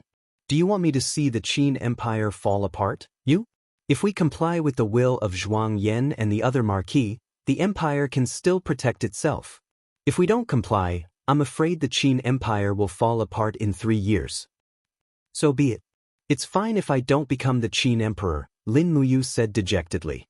Feng Jixing was stunned. Are you just going to let yourself be bound? No, I'm the divine king. Who dares to bind me? Lin Muyu smiled faintly and said, I just don't want Xiao Yin and myself to be bound to this plane for the rest of our lives. I have a bigger goal. Brother Feng, you're also a god. Don't you want to see the outside world? Do you want to be Prince Xin in the Shattered Cauldron realm for the rest of your life? Feng Jixing touched his nose. Look at what you're saying. You have Her Highness Yin and Princess Xi to play in the outside world. What about me? I'm all alone. Will you bring me along? Of course. You're my big brother. All right then. Feng Jixing said unhurriedly, Your Highness, since you want to reduce my authority, just do it. Feng Jixing will not stop you. However, what I mean is that even if a parliament is established, the position of the Empress as the supreme ruler must be maintained. At least, it must be maintained before Her Highness Yin voluntarily abdicates. Lin Muyu also smiled faintly. If anyone wants to drag Xiao Yin down from the throne, I'll chop his head off immediately. Your Highness, please help us pass this message to Zhuang Yan and the other feudal vassals. If they want to reduce their authority and establish a parliament, they must hand over the military power of 300,000 elite soldiers for the various armies of the empire to choose from. In addition, even if a parliament is established, Xiao Yin must have the final veto power. This is my only request. If this cannot be negotiated, I swear that I'll single-handedly wipe out the entire family of all feudal vassals. If they don't believe me, they can try. Qin Kong was stunned. He could tell that Lin Muyu was not joking, and he indeed had the ability to do so. Thus, he nodded and said, I'll pass this message. It's rare that you and General Feng both have the demeanor of a gentleman. Otherwise, the world would definitely be in chaos. Lin Muyu's heart was heavy. I'm afraid that from now on, Great Qin will enter a civilized era of constitutional monarchy. Constitutional monarchy? Feng Jixing and Qin Kong asked together in shock. It was not strange that they did not understand this kind of civilization. The next day, during the morning assembly, the sun rose high in the sky, and the ministers all came to court. Each of them wore a smile on their faces, but each had their own thoughts. Some already knew that the empire was about to change, while others were still in the dark. In the main hall, Qin Yin, wearing the empress's robe, sat on the throne accompanied by Terilin and Tang Xiaoxi. She had also learned about what had happened in the parliament. Lin Muyu had come last night. Regarding this matter, Qin Yin was surprisingly calm. She had already seen through it a lot, and she did not even have the slightest nostalgia for the throne. Qin Kong walked to the front with the scroll in his trembling hand. He cupped his fists and bowed to Qin Yin, then turned around and opened the scroll. In a clear voice, he said, Since ancient times, things in the world will change when they are poor, and change will lead to change. The change in the imperial power lies in the hearts of the people. Her Highness is benevolent and has decided to remove all the titles of kings, dukes, marquises, and earls. All officials will be divided according to their ranks. In addition, a parliament will be established. Within 7 days, the first set of Great Qin's constitution will be drawn up. The country will be governed by this constitution, and the title of empress will be preserved. All major decisions must first be passed through the parliament and then the empress. Otherwise, they will not be implemented. Zhuang Yan could not help but frown. This last sentence seemed to have been added by Qin Kong himself. Mother ***, that old bastard. He could not help but curse. But not far away, Qin Yan's gaze shot over like a sharp sword, causing Zhuang Yan to tremble uncontrollably. Qin Yin stood up and said, "Approved. I just don't know, how does Uncle plan to select the members of this parliament?" Under the king's steps, a group of dukes all knelt on the ground and said in unison, "We recommend His Highness Prince Jining to be the president of the parliament. He will oversee everything, including the selection of members of the parliament." Qin Yin frowned and said, "Other than the president, what other positions have been established by the parliament?" 10 executive officers of the parliament, second only to the president, Qin Shao said. "That's good." Qin Yin waved her hand and said, "I will personally choose 5 of these 10 executive officers: Lin Muyu, Feng Jixing, Su Yu, Tang Xiaoxi, and Wei Chou." "It's decided." Qin Shao froze. "What can't I?" Qin Yin slowly opened her flaming eyes and restrained most of her divine power, but it was still very hot. She said, "Dukes, do you think my proposal is feasible?" This was the first time Qin Yin referred to herself as the emperor and showed her authority.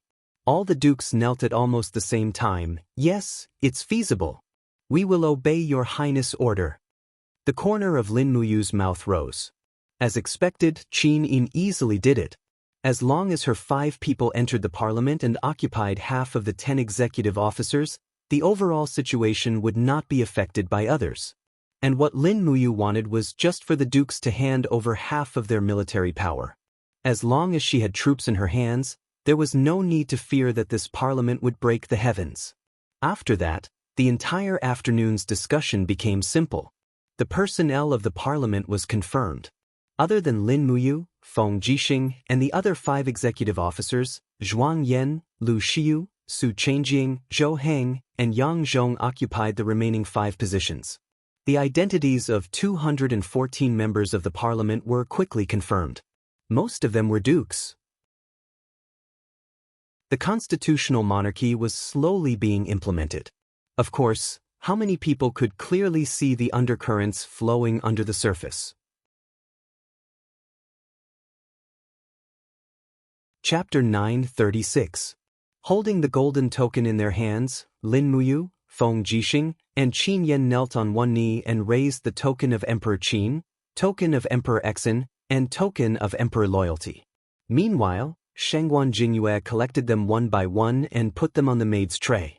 She said, "Your Highness, the token of Emperor Qin, token of Emperor Exin, and token of Emperor Loyalty have been collected." Qin Yin closed her eyes and said softly, "Pass down my order.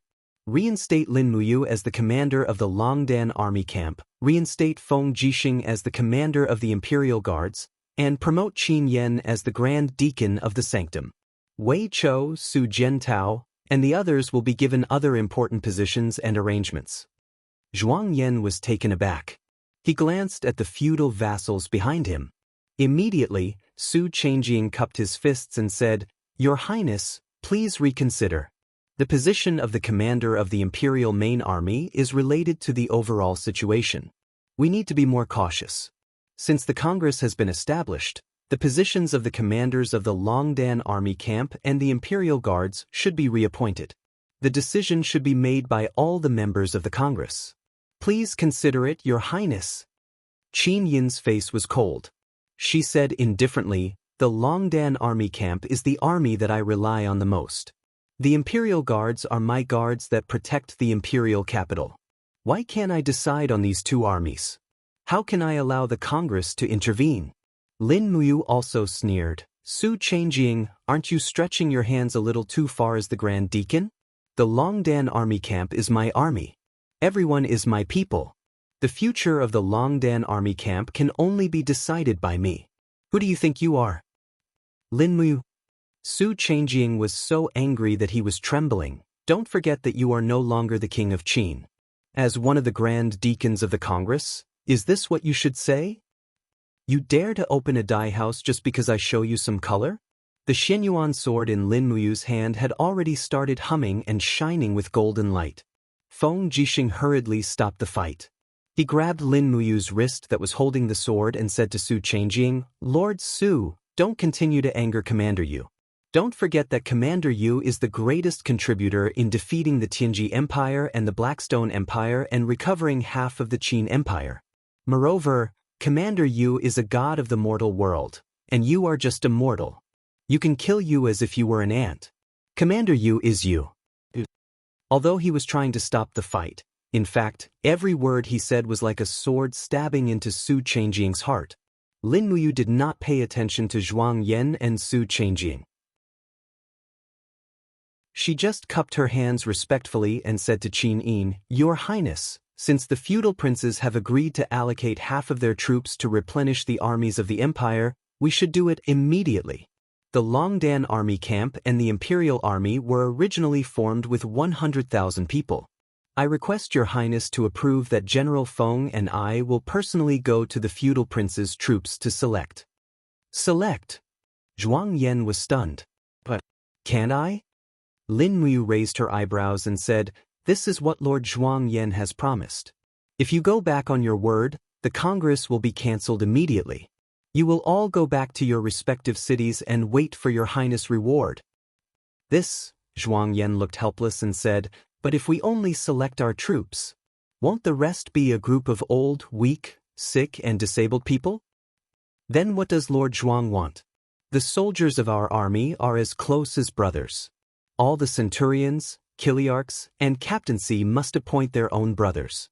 Otherwise, their combat power will be greatly reduced. Please consider this, Commander Yu. Sure. Lin Muyu nodded and said, After the court meeting, I will send someone to Lord Zhuang Yan's camp to select 10,000 people to replenish the Longdan army camp. Lord Zhuang Yan, please send someone back to inform all the soldiers to wait for the selection in their respective camps' drill grounds. Feng Jixing said, Oh right, I also want 10,000 people. Also, I want 10,000 people from Lord Su Changjing's and Lord Lu Shiyu's armies. I hope you can start preparing immediately. Lu Shiyu and Su Changjing's faces were ashen. But this was the price they had to pay. The establishment of the Congress was a compromise and a deal. If they wanted to get rid of their status as feudal princes and enter the imperial court, they had to pay a price. Qin Yin pursed her red lips and said, Let's do it this way. Where is the Ministry of War? The Minister of War hurriedly stepped forward and said respectfully, Your Highness, what orders do you have for me? Send someone to cast a new marshal's seal immediately. Engrave Lin Muyu's name on it. From today onwards, Lin Muyu will carry the marshal's seal when not in battle. During wartime, we will discuss further. Lin Muyu has the supreme authority to control the entire army of the empire. Regardless of whether it is the regular army or the feudal prince's army, they must obey Lin Muyu's orders. That's all. Qin Yin's words made the feudal princes' faces turn green and purple. Everyone felt as though they had gone for wool and come home shorn. However, they couldn't disobey her. After all, the Congress had yet to mature, and many powers had to be fought for step by step. At this moment, the Empress's orders were above all else, and no one could disobey her. Feng Jixing smiled and said, Congratulations. Even though you have been removed from the title of King Qin, you have become the marshal. Lin Muyu couldn't express her bitterness and said, If you want to be the marshal, you can do it. I'm not too interested. I don't want to wrangle with these petty officials who haggle over minor matters. Feng Jixing's voice wasn't soft, and the feudal princes were enraged when they heard it. His meaning was self-evident. He was saying that the feudal princes were just some powerful and nouveau riche from small places. They couldn't even get on the stage of the imperial capital. This was simply a face-slapping. At this moment, Xiangyu cupped his fists and said, Your Highness, Qin Yin smiled faintly and said, General Xiangyu, you don't have to worry. Mingshan province is located at the southern border and needs to be heavily guarded. Naturally, a new army will be established, and you will be the commander of this army. Yes, thank you for your concern for the southern provinces, Your Highness. Zhuang Yan continued, Your Highness, I have something to say. Go ahead, Lord Zhuang. Since the Congress has been established, the members of the Congress will need a place to stay. In addition, the meeting hall must be worthy of the status of the Congress, so I suggest that half of the Zetian Palace be divided to be the residence of the members of the Congress. In addition, the main hall of the Zetian Palace can be remodeled into the Congress Hall. What does Your Highness think? What did you say? Lin Muyu's gaze instantly turned cold and she said indifferently, The Zetian Palace is the residence that the late Emperor, Qin Jin, left for Shaoyin. Are you thinking of stealing it? I'm not stealing, I'm just stating the facts. I hope that Lin General can understand. Zhuang Yan was rather capable of keeping his composure. Lin Muyu waved her hand. Don't even think about it. The Zetian Palace is Xiaoyin's home. No one should even think about getting their hands on it. You'd better find another place to settle down. Don't tell me that the imperial capital can't accommodate 200 people like you? Feng Jixing nodded and said, The Zetian Palace is the symbol of the Great Qin. No one can even think of touching it. Zhuang Yan furrowed his brows and remained silent. At this moment, Qin Lian cupped her fists and said, Your Highness, this old subject has a suggestion. Qin Yin nodded happily and said, Please speak, Imperial Uncle. This old subject's residence is about 1/3 the size of the Zetian Palace. It's quite spacious. The reception hall can accommodate 200 people after some expansion. In addition, there are hundreds of wing rooms in the backyard. I think it should be enough to accommodate all the members of the Congress. As long as the Ministry of Revenue allocates a small amount of funds, the Congress can be built. Is Imperial Uncle really willing to give up the Zetian Palace? Yes. Permission granted. Thank you for your grace, Your Highness. By the time the court meeting ended, it was already close to dusk. The establishment of the Congress was basically completed.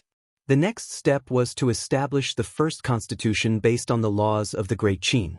Everyone walked out of the Zetian Palace. Zhuang Yan, Lu Shiyu, and the other feudal vassals crowded around Qin Lian.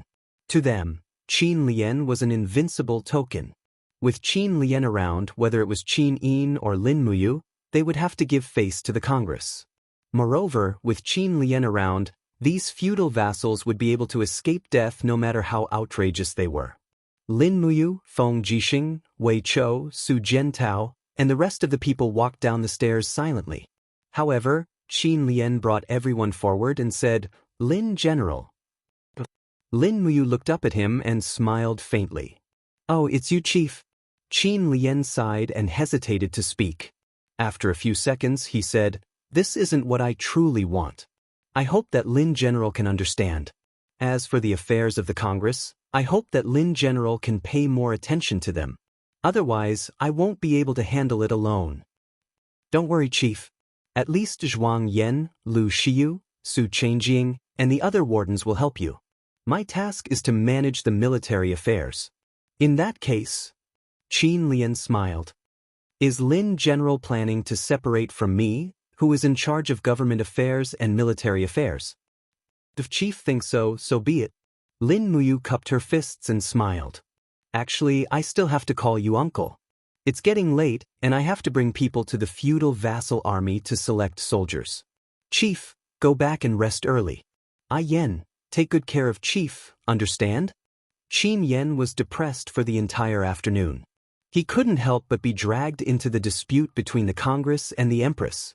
On one side was his father, and on the other side was his cousin and brother. He couldn't control himself and could only cupped his fists and said, Don't worry, big brother. You have to be careful too. Don't worry. We're going. But Lin Muyu looked at Qin Lian again and cupped her fists respectfully. Chief, I'll take my leave. Lin General, have a safe trip. I won't send you off. The two of them turned and went in two different directions. At the entrance of the main hall, Qin Yin was dressed in a long robe with Tang Xiaoxi, Terralin, and the others beside her.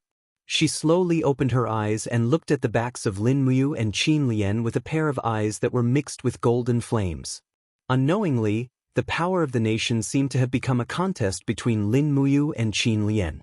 Who would have thought that the situation would develop to this point? Terralin's beautiful eyes seemed to see through everything.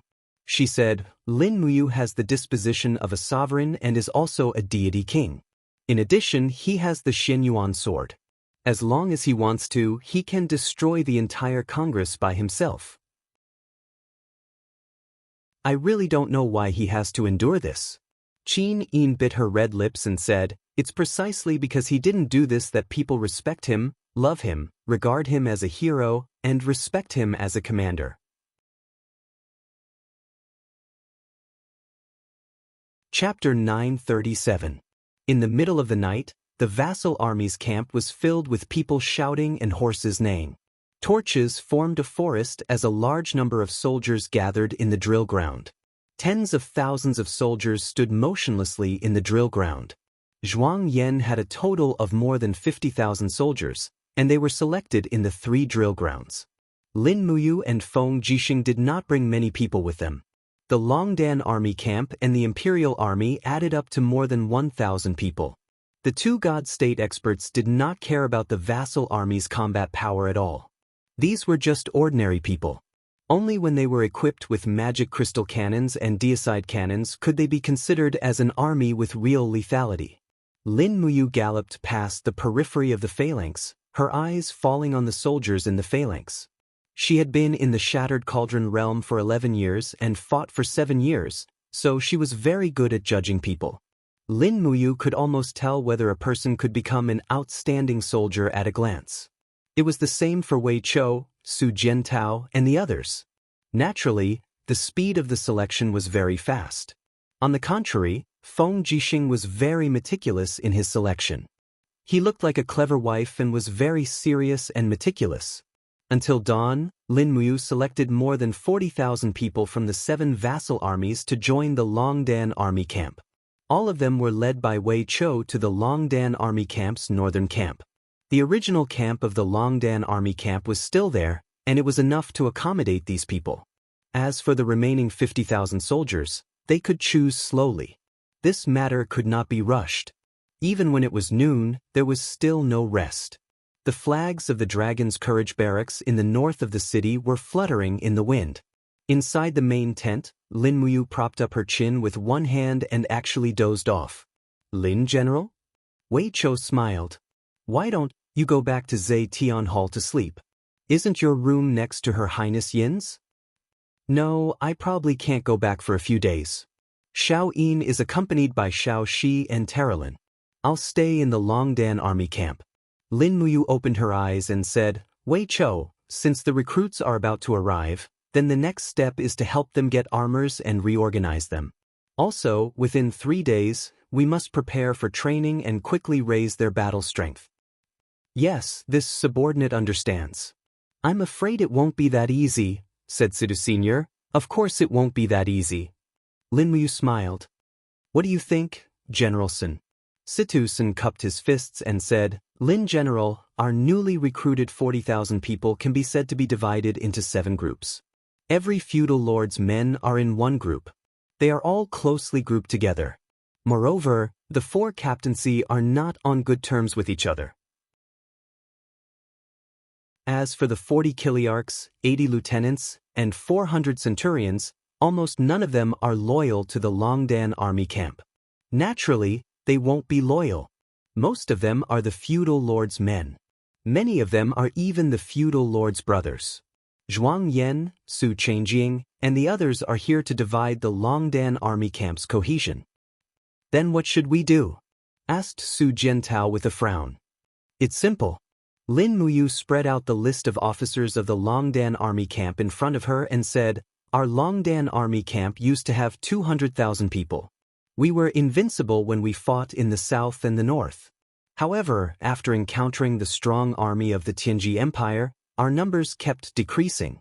Now we only have more than 10,000 people. However, each of these 10,000 people is an elite soldier. Wei Chou, draw up a list. Each veteran general of the Longdan army camp will be promoted by 1 level.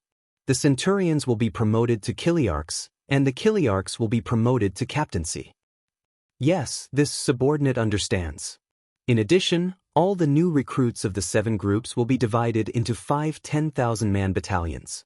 Starting from the centurions, all of them will be the original generals of the Longdan army camp. I only want the new recruits from the feudal lords' armies. They are like unpolished jade waiting for us to carve. As for those generals, they are all old foxes. We don't need them.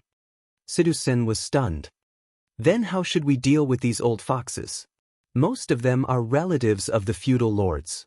If we don't deal with them properly, I'm afraid the conflict between our military and the Congress will further deepen. Find a suitable excuse. Lin Muyu thought for a while and said, don't rush to remove them from their positions. We will start the training tomorrow. These feudal lords and generals don't know the rules of the Longdan army camp. They are used to being unbridled and undisciplined. Arrest them one by one. If they violate the military rules of the empire, no matter how big or small, they will be removed from their positions directly and be sent back to their original army. This way, they will not lose their mouths and the Congress will not have a chance to take advantage of them. Sidusen smiled. Marshal Lin is wise. I think you're the one who's really a wily old fox. You're simply too scheming. Lin Muyu glared at him and said, don't flatter me. Hurry up and get to work. Tomorrow, the Congress will be drafting the Constitution. I will be there to keep an eye on it. The Longdan army camp will depend on you. How many elite soldiers we can bring out depends on you. Do you understand? Yes, we will not let Lin General down. Wei Chou, Su Jiantao, Citizen, Sidushui, Fengshi, and the other generals knelt on one knee. As long as Lin Muyu was there, the soul of the Longdan army camp would be there. As long as these generals were there, the bones of the Longdan army camp would be there. Lin Muyu was now just waiting for the Longdan army camp to become an invincible force again. In this way, they would no longer be controlled by the feudal lords' armies.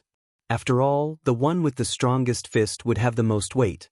This principle had never changed since ancient times. The next day, the golden horizontal board of Prince Yuning's mansion had been replaced by the Parliament House. Countless craftsmen came and went. The reconstruction work was in full swing. The meeting hall could not accommodate 200 people. It could only accommodate 100 people. The other 100 members of the Congress were all holding a meeting outside the hall. They could not even hear the content of the meeting clearly. It was drizzling, but none of the members were willing to leave. They held the meeting in the rain. Obviously, they were not willing to give up this opportunity to rise to the top of the empire. Once they lost this opportunity, they did not know when they would get it again. In the morning, the rudimentary constitution of the empire was finalized. The most important part was about the division of fiefs and the reward of new titles. Around the round table, the 10 deacons of the Congress listened quietly. Lin Muyu was whispering to Tang Xiaoxi. He was actually not interested in the specific constitution of the Congress. Naturally, Tang Xiaoxi was even less interested. However, when the topic of fiefs was mentioned, the two of them immediately listened carefully. After all, this would affect the future of the empire. It could not be ignored. Zhuang Yan slapped the table and said, as for fiefs, we will still follow the principle of the people ruling the world together. I think the smaller the fiefs, the better.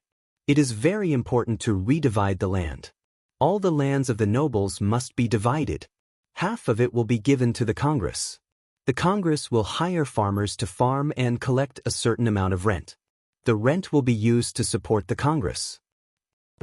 Feng Jixing frowned and said, in this way, the entire Congress will become a big noble family, the biggest vassal of the empire. How can they talk about the people ruling the world together? They are obviously abusing their power for personal gain.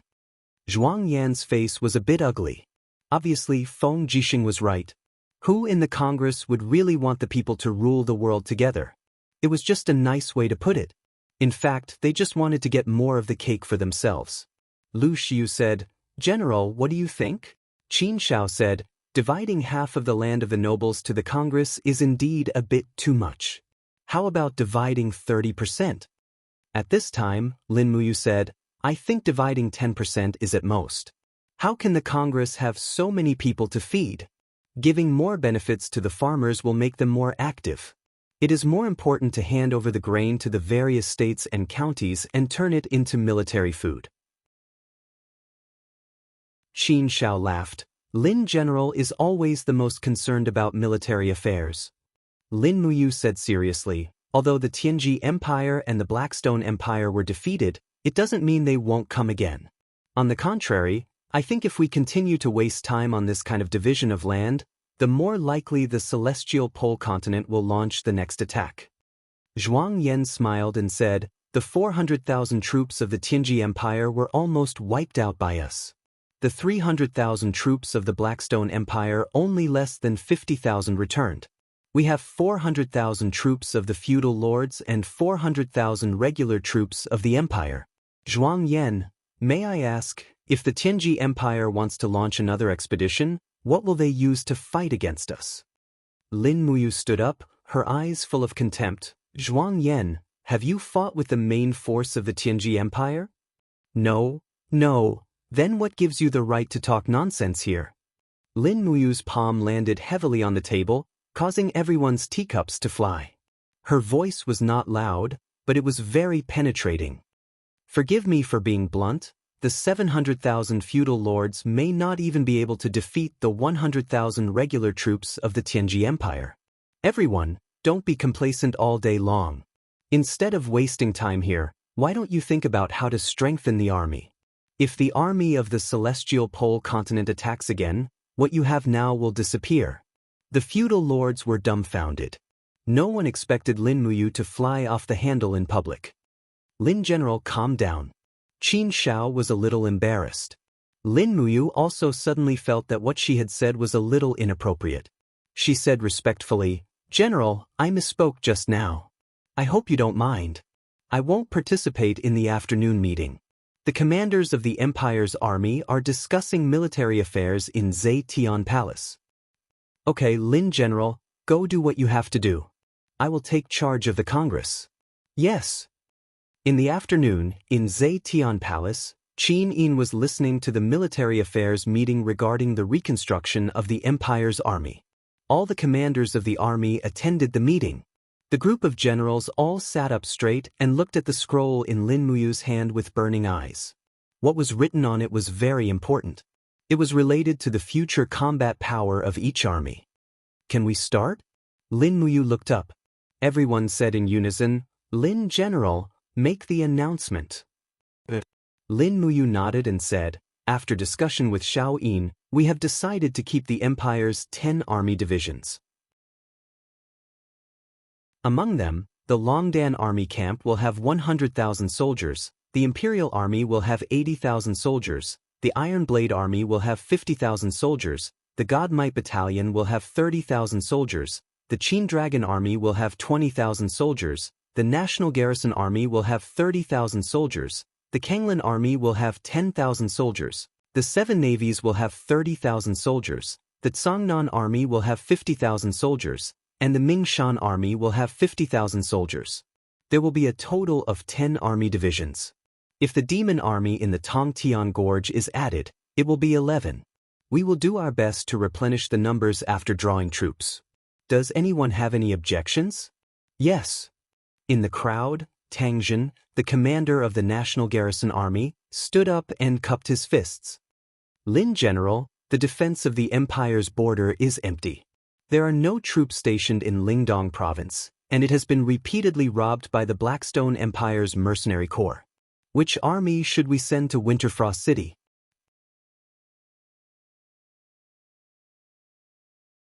Chapter 938. It's not just Lingdong province that needs a garrison. All 12 provinces need one. Lin Muyu slowly sat beside Qin Yin and looked up at the crowd. But the nation has just been established, and the 300,000 soldiers assigned by the feudal lords are still in training. We need time. Xiangyu said, Not only do we need to establish a new army, but we also need to guard against the feudal lords. They still have 400,000 soldiers outside Lanyan City, and Zhuang Yan and the others are gradually taking control of the nation. Even Chief Qin Yong may not be able to control them. The nation will become a big problem sooner or later. Your Highness, don't you think we should stop it? Qin Yin said faintly, I want more people to die, so I don't want to take unnecessary measures. I have handed over all military affairs to you. All of you just need to listen to use arrangements. Xiang Yu nodded, and a trace of displeasure flashed across his eyes. Feng Jixing asked, do you have any ideas? Lin Mu shook her head, there's no good way. The Great Qin Empire has been at war for 11 years, and our national strength is almost depleted.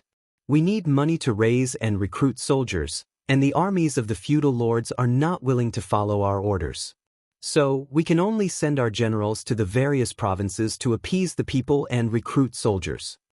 He said sincerely, the empire can't give you more manpower. We can only give you the empress's decree and my appointment order.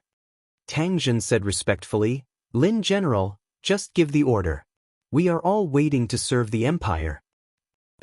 Lin Muyu thought for a while and said, the demon-subduing pass is located in the west. The demons and the tribes of the barbarian land have disputes. Therefore, Commander Tang Jin, you must organize 30,000 soldiers and return to the demon-subduing pass within 3 days. You need to guard there. Yes, Your Highness. Tang Jin cupped his hands and smiled at Tang Xiaoxi. Another member of the Tang family was leaving Lanyan City. Lin Muyu continued, Qin Yong will be the commander of the new Iron Blade Army. Organize 50,000 soldiers in 3 days and return to Yunzhong province to guard Muyu City. Understood. Qin Yong cupped his fists. Lin Muyu glanced at the crowd and continued, Aunt Lien, you should stay in Lanyan City and send the Zither Dragon Army to Tianshu province to guard it. Su nodded. The Divine Might Battalion will be rebuilt with 20,000 men under the command of Divine Marquis Zheng Yifan. They will head to the Lingdong province to guard it. Chen Xiaoli will lead 37,000 naval troops back to Qihai province to defend. Su Jiantao and Xiang Yu will each lead 50,000 men back to Wugu City and Shangyang City to defend. That's all. Yes. The 4 commanders cupped their fists. Zheng Yifan slowly put down the teacup in his hand and sighed. Divine Marquis, what's wrong? Lin Muyu saw through him. Zheng Yifan sighed and said, the Congress is basically under the control of Zhuang Yan, Su Chengjing and the others. They have caused the capital to be in a precarious situation. Lin General, you have sent most of the imperial forces to defend the borders. Once the Congress rises in revolt, I'm afraid that the Longdan army camp and the Imperial Guard will not be able to withstand the 400,000 troops of the vassal army. Su Jiantao also cupped his fists and said, Yes, Lin General, please reconsider. We are willing to defend Lanyan City with you. Tang Zhen and Chen Xiaoli also cupped their fists and said, Yes, Lin General, if we all leave, who will help you if there are any changes? Tang Xiaoxi said faintly, the regular armies of the empire are like birds of a feather, but the people in the Congress may not think so. Mu, you really should reconsider. Lin Muyu was slightly moved and said, I, Lin Muyu, appreciate your kindness, but all the major provinces of the empire need you. I can only be at ease if these provinces are under your control. Only then can Her Highness be at ease. You are not far away from Lanyan City, you are running errands for it. As for the Congress, I believe they won't be able to do anything. General Feng and I are enough. Tang Xiaoxi said, Yes, I will also stay in the capital. Tang Jin frowned and said, Then, Commander and Princess Shi, please take care of yourselves. Su Jiantao, Chen Xiaoli, Qin Yong, and the others stood up and cupped their fists. Please take care of yourselves, Her Highness. Please take care of yourselves, Lin General. Once the capital needs you, we will definitely bring thousands of troops and horses to you. Lin Muyu nodded happily. Yes, that's what I want you to say.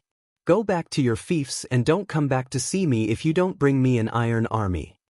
The meeting of the Empire's army was much simpler than the meeting of the Congress. In the afternoon, all the major armies went to the Ministry of War to collect additional soldiers and got busy. Time passed. 3 days later, the Iron Blade Army, the National Garrison Army, and the Divine Might Battalion left Lanyan City one by one. Tang Zhen, Zheng Yifan, Xiang Yu, and other important officials of the empire also left one after another. It was as if the entire capital was left with the huge Congress. 2 days later, the constitution was drafted and approved by Qin Yin personally. On the third day, the Congress Assembly. Lin Muyu, Tang Xiaoxi, Feng Jixing, Wei Chou, and Suyu attended the Congress together. Everyone had received some news about the army of the Congress, but no one said it out loud, so they could only wait quietly. Everyone, please be quiet. After many days of recuperation, Qin Lian's complexion was much better. With a single order, the noisy Congress Assembly naturally quieted down. Qin Lian paused and said, "Lord Zhuangyan, you can now announce the proposal of the Congress Army." "Yes, Commander." Zhuangyan nodded respectfully, then walked to the center of the huge conference table with a scroll in his hand.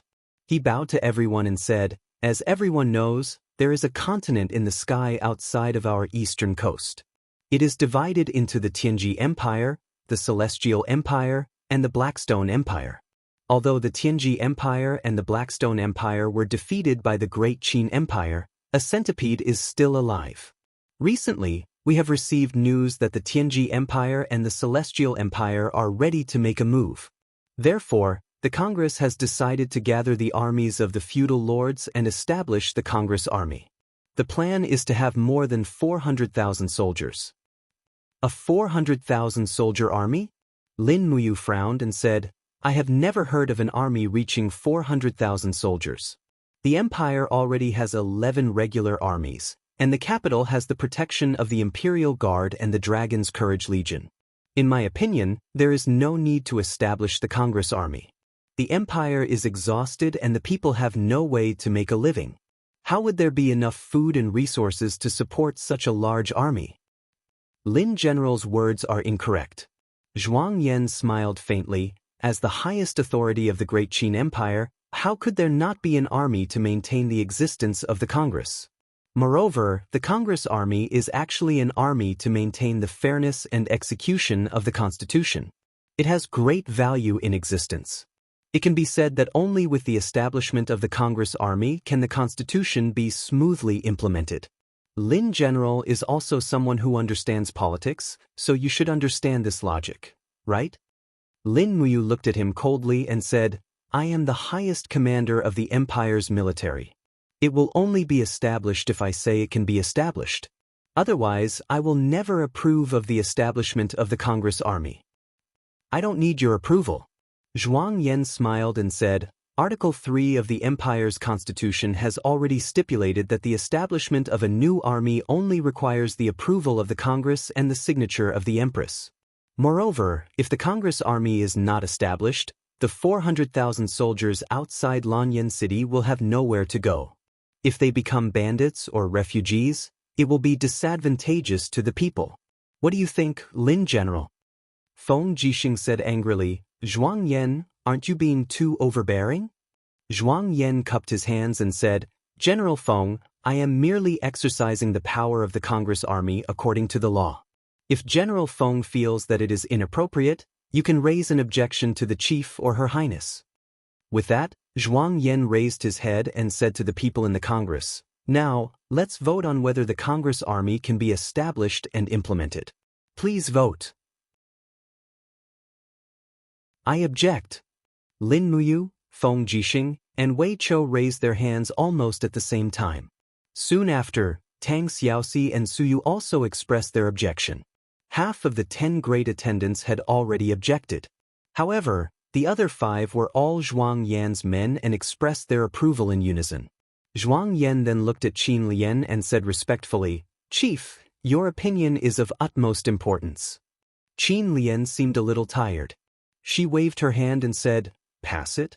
Submit the decision to Her Highness. As long as Her Highness approves, this decision will be considered passed."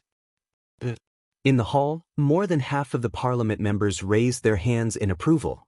Most of them were feudal vassals, so how could they not agree to the establishment of the Congress army? For them, this would only be beneficial. After all, the original feudal vassal army was just a motley crew without any formal organization, let alone obtaining equipment, weapons, and rations from the empire. After the meeting, Lin Muyu, Feng Jixing, and the others walked side by side.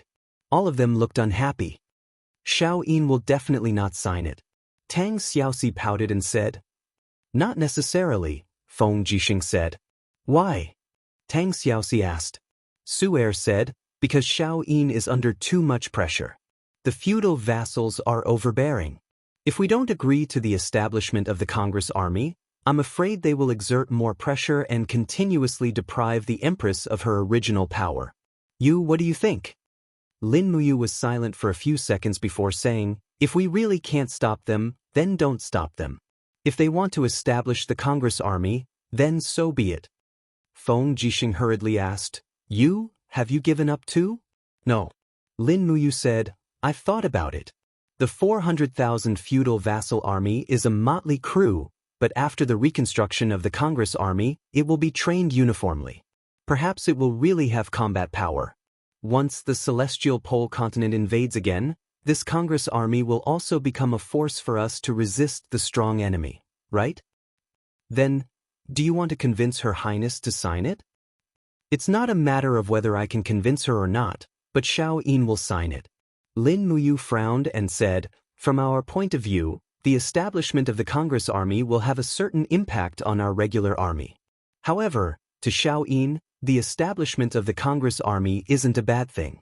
If Xiao Yin is a wise ruler, she will agree.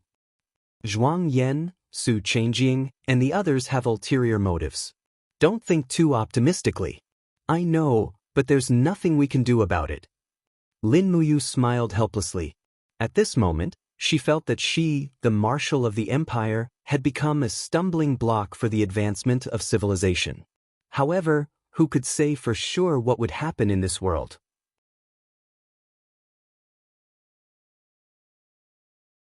Chapter 939. In the quiet autumn night of Zetian Palace, a cool breeze was blowing. The maple leaves in the courtyard were scattered all over the ground, making rustling sounds as they rolled along with the wind. The lights in the Phoenix Perching Palace were also swaying along with the gentle breeze. 8 maids stood respectfully at the side. Shangguan Jingyue was holding the scroll presented by the parliament and said, Your Highness, have you decided? Qin Yin knelt on the rusted golden carpet. Her palm was enshrouded in light. It seemed that the divine power of light had increased a little. She took a deep breath and opened her flaming eyes a little. She said, Brother Yu, what do you think? Lin Muyu sat by the warm stove with a plate full of grapes in her hand. She said, It's up to you. You're the marshal. You're the one who decides the new legion. No, it's not an ordinary legion. It's the Imperial Army. Lin Muyu spat the grape seeds into the plate and said, Once the Imperial Army is established, the Supreme Commander will not be me. It will be directly commanded by the President of the Congress. So, it's better to ask President Qin Lian about this. It doesn't have much to do with me. Is the Imperial Army really established to defend the dignity of the Constitution? Qin Yin said faintly. At least that's what they say. Lin Muyu smiled faintly. But who knows? Xiao Yin, you decide for yourself. Whether you agree or disagree, I'll support you. In fact, we don't have to worry too much. Even if the Imperial Army is established, it won't make much of a difference. The warhorses, weapons, magic crystal cannons, and magic crystal crossbows of the Ministry of War have to be signed by me. Even if the Imperial Army is established, I won't approve the magic crystal cannons.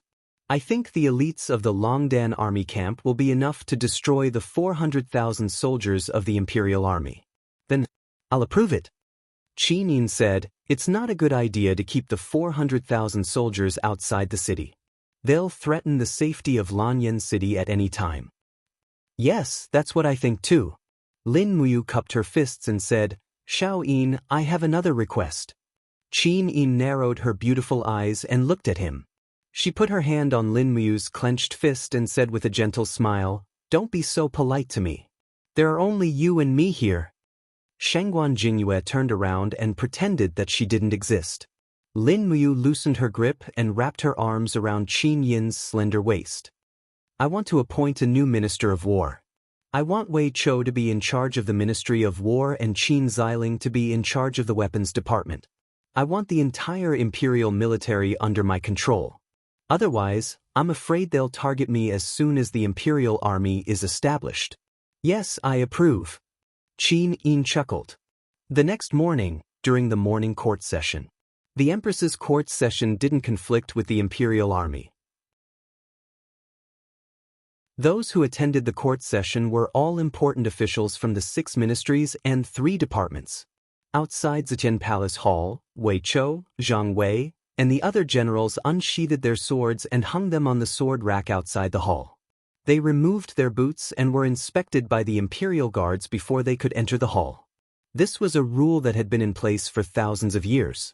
However, Lin Muyu and Feng Jixing were allowed to bring weapons into the hall. This was a special pardon from the Empress. Lin Muyu placed her hand on the hilt of the Xinyuan sword and waited for Wei Chou, Sidu Sen, and the others to complete the inspection before they entered the hall together. Not long after, a group of people from the Imperial Army arrived with Chief Qin Lian. Sidu Sen, Wei Chou, Zhang Wei, Luo Yu, and the others exchanged glances with Salam, Su Chengjing, and Zhou Heng. The entire Great Qin court session had been divided into 2 factions. The Empress was on one side while Chief Qin Lian was on the other. The court session shall begin. The attendant's voice was drawn out. Under the protection of Tang Xiaoxi and Terralin, Qin Yin sat on the throne and waved her hand. Shangguan Jingyue stepped forward and announced, Chief, Her Highness has approved the proposal to establish the Imperial Army. Qin Lian nodded. Zhuang Yan, Su Chengjing, and the others knelt down excitedly. Thank you, Your Highness, for your approval. Shangguan Jingyue smiled and said, However, Her Highness has decided to promote the former Duke of Wei, Wei Chou, to be the Minister of War and Qin Xiling to be the Chief of the Department of Weapons. Zhuang Yan was taken aback and said, The Minister of War is such an important position. The appointment of the candidate should be approved by the Imperial Army before it can take effect. This is one of the provisions of the Constitution. Your Highness, please consider it. Qin Yin said faintly, I approved the establishment of the Imperial Army and the Imperial Army approved my decision. Isn't this fair? I'm the Empress. Do I have to seek your approval for the appointment of the Minister of War? Zhuang Yan was stunned and said, But Your Highness, this matter is very important. If it isn't approved by the Imperial Army. Before he finished his sentence, Qin Yin suddenly disappeared from the throne and appeared in front of Zhuang Yan in the next moment. A sharp sword was pressed against Zhuang Yan's neck. Blood flowed down along the edge of the star's sword. Qin Yin slowly opened her flaming eyes and said in an unusually cold voice, I'm the Empress. I have the final say in this world. Zhuang Yan, go and play your Imperial Army's game. Don't be so shameless. If you force me again, I guarantee that everyone in the Imperial Army will evaporate from this world. Your Highness, Zhuang Yan's voice trembled. Pay attention to the way you address yourself. Qin Yin said faintly, Say it again. Zhuang Yan knelt down with a thud and said, Your Highness, I know my mistake. Qin Yin nodded and turned around to fly up the throne. She looked disdainfully and said faintly, From today onwards, the members of the Imperial Army don't have to participate in the court meetings of Zetian Palace. Everyone was trembling with fear. Only Qin Lian held the jade tablet in her hand and said respectfully, Your Highness, there are many things waiting to be done in the Empire. The Imperial Army is also thinking of the Empire's long-term stability. I hope that Your Highness will not misunderstand. As the Chief of the Imperial Army, I'm also Your Highness's subordinate. Of course, I know what I'm doing. Your Highness, please think clearly. The Imperial Army definitely has no intention of disobeying. I know. Don't worry too much, Imperial Uncle. Qin Yin nodded and said, Then, regarding the matter of the Minister of War and the Chief of Weapons, it's decided. In addition, after the establishment of the Imperial Army, It must obey Marshal Lin Muyu's orders. Su Changjing hurriedly cupped his fists and said, "Please be careful, Your Highness. The establishment of the Imperial Army is to defend the dignity of the Constitution. It's not a private army. I suggest that the tiger tally for the mobilization of the Imperial Army be split into two. The chief will have one, and Your Highness will have one. Only when both tiger tally are present can the Imperial Army be mobilized. This way, the Imperial Army can also be ensured." Qin Lian cupped her fists and said, "I agree." Qin Yin seemed a little tired and said, "Yes, it's approved." Qin Lian continued, "The initial establishment of the Imperial Army is 400,000 people. It can be said to be the most powerful army in the empire. So, the demand for weapons, equipment, and war horses is very high. Your Highness, I have drawn up some choices and hope that the Minister of War can approve them." The corner of Qin Yin's mouth rose. "Master Wei Chou, I'll leave this matter to you. Chief, you can read out the details of your list in public." "Yes." Qin Lian said, 200,000 pieces of armor, 50,000 war horses, 300,000 swords, 100,000 spears, 10,000 arrow boxes, 5,000 magic crystal cannons, 20,000 magic crystal crossbows, and 100,000 magic crystal cannons. I hope Master Wei can prepare these equipment in time." Wei Chou couldn't help but laugh. "Master Wei Chou, what are you laughing at?" Zhuang Yan asked. "I'm laughing that the chief doesn't know what year it is." "Wei Chou, how dare you?" Zhuang Yan scolded.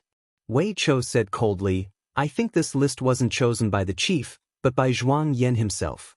You want so many weapons, do you really think the supplies in the Imperial Army are endless? 100,000 magic crystal cannons, do you think magic crystals grow out of the ground? Let me tell you, magic crystals were originally obtained from recasting magic crystal coins taken from the demons. But these years, we almost blew up all the magic crystal coins. If you want more magic crystals, you have to go deep into the mountains like the dragon-seeking forest to dig. Only the corpses of ancient monsters can condense magic crystals. I don't need to say how precious magic crystals are. The Imperial Army wants 100,000 cannons, but we don't have one, not even one." Qin Lian frowned and said, "Master Wei Chou, don't be angry. Maybe this list is really inappropriate. I think, why don't we change it to 1,000 magic crystal cannons and 10,000 cannons?" "Also no," Wei Chou said proudly, "magic crystal cannons are used to deal with foreign races. They will only be distributed to the major armies during times of war, so there definitely won't be any now." "But," Zhuang Yan laughed coldly, "but the Longdan army camp and the Imperial Army are clearly equipped with magic crystal cannons and magic crystal crossbows. But is the Imperial Army not the Imperial Army? Who is the highest commander of the Imperial Army?" Wei Chou asked. "Naturally, the chief." Zhuang Yan cupped his hands at Qin Lian, his respect evident in his words. Wei Chou laughed. "That's enough. The highest commander of the Imperial Army is actually not the Imperial Marshal, but a chief. Can this kind of army still be considered the Imperial Army? Since Her Highness has appointed me, Wei Chou, as the Minister of War, I naturally have to carefully consider this matter. Unless the Imperial Army is directly under Lin General's command, don't even think about getting any magic crystal cannons from me." As he said this, Wei Chou looked at the assistant ministers of the Ministry of War and said, "Remember, strictly inspect all the weapons in the empire. Any magic crystal cannons that are not registered will be deemed illegal and will be severely punished. All magic crystal cannons must be numbered and strictly inspected. Do you all understand?" "Yes, Master." Zhuang Yan, Su Changjing, and the others were so angry that they trembled. Who was Wei Chou? He was a famous general who had experienced hundreds of battles. He didn't give Chief Qin any face at all. Feng Jixing was grinning from ear to ear at the side. No wonder Lin Muyu didn't seem to care. Everything had already been arranged. It would be strange if Wei Chou hadn't personally taught him these words. At this moment, Qin Lian said in a low voice, "Minister of War, Master Wei Chou, Then, after the imperial army is established, how many weapons and equipment will the Ministry of War distribute to us? Wei Chou muttered, 500 war horses, 5,000 sets of armor, 10,000 swords, and 8,000 spears. Will Chief take a look at these? After all, the Empire has just gone through a war and lacks resources. You see, even the war horses for Her Highness Yin's carriage can't be of the same color. How can the Imperial Army be too extravagant? Qin Lian took a deep breath and said, if that's the case, then so be it. I will think of a way to deal with the weapons of the Imperial Army. Thank you, Minister of War. When will the equipment and war horses be delivered? Wei Chou also took a deep breath and said, in 6 months.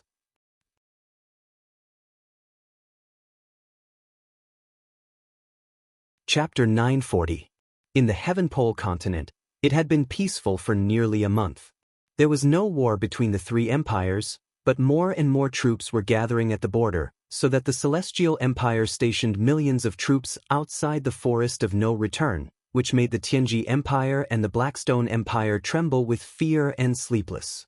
At night, the roars of beasts could be heard in the silent night sky. Not only were there wild beasts in the Forest of No Return, but there were also the habitat of the demon spirit clan. Even the legendary demon emperor Nusslayer lived in this forest. This was also one of the reasons why the Celestial Empire had not invaded the border. In a camp of white tents, the royal flag was fluttering. In the central tent, Qin Yu invited the officials to a banquet. However, he did not use wine, but tea. Teacups brimming with a faint fragrance were placed on the table in front of the officials, and Qin Yu personally poured tea for each cup on the plate. The officials watched dumbfoundedly, no one saying anything. Ever since Qin Yu, the new emperor, ascended the throne, he had always been so unfathomable. Fully tea can clear the heart and clear the eyes, and it can also keep people calm, so that they won't lose their minds in the face of major issues. Qin Yu said slowly, I think all of you must want to ask why I'm entertaining you with tea. There's no other reason. Good wine can inspire people and unite them, but it can also make people drunk and lose their fighting spirit. At this moment, if we can't maintain our calm, we'll definitely end up with the destruction of our country and the destruction of our families. Dongqing Wang squinted his eyes and said with a smile, Your Majesty is right. Liao Yang, who was wearing a soft armor, also picked up the teacup, took a sip and said, Your Majesty's tea is really memorable. I admire you. At this time, a strong general with a face full of beard cupped his hands and said, Your Majesty, the 400,000 soldiers of the Tianji Empire suffered a tragic defeat in the Shattered Cauldron world. Only less than 8,000 people returned to the mainland, and the rest have been killed or captured. Now, the Tianji Empire only has the Yinji Corps and the Lanji Corps led by General Zhang Cheng. Even Marshal Bai Minghuan was killed by Lin Muyu of the Shattered Cauldron world. What does the Tianji Empire fear now? Qin Yu looked up and said with a smile, Lord Zhou Binlong, the commander of the Earth's End Corps. You're right, the Tianji Empire was indeed defeated in the Shattered Cauldron realm, but you're wrong about one thing. Their strength hasn't been weakened too much. The Yinji Corps and the Lanji Corps still have at least 500,000 people, and with the newly recruited corps, they have at least 700,000 soldiers. Although Bai Minghuan is dead, they have gained a 90 Heavens Radiant Angel Midnight, as well as the Battle Angel Dora, who holds the Dagger of Time. If we declare war on the Tianji Empire, it will force Sikong Ming's Tianji sect to join the war.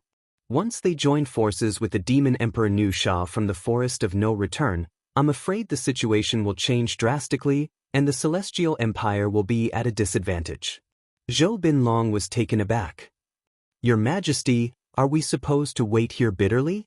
An army of 1 million people consumes a huge amount of food every day, and transporting food is laborious and laborious. At least 3 million people have to transport food every day. If this goes on, the strength of our country will be completely exhausted by this unfought war. I know. Commander Zhou, please sit down. Qin Yu raised his hand. Following his gesture, Zhou Binlong slowly sat down. Sect Master Han Yuan, what do you think? Qin Yu looked at Han Yuan, who had been silent all this while. Han Yuan's cultivation was profound. He just smiled faintly and said, "I don't know much about the military affairs of the country. Your Majesty, you can decide on your own. There's no need to ask me. If you need my Tianji sect, I will do my best to help."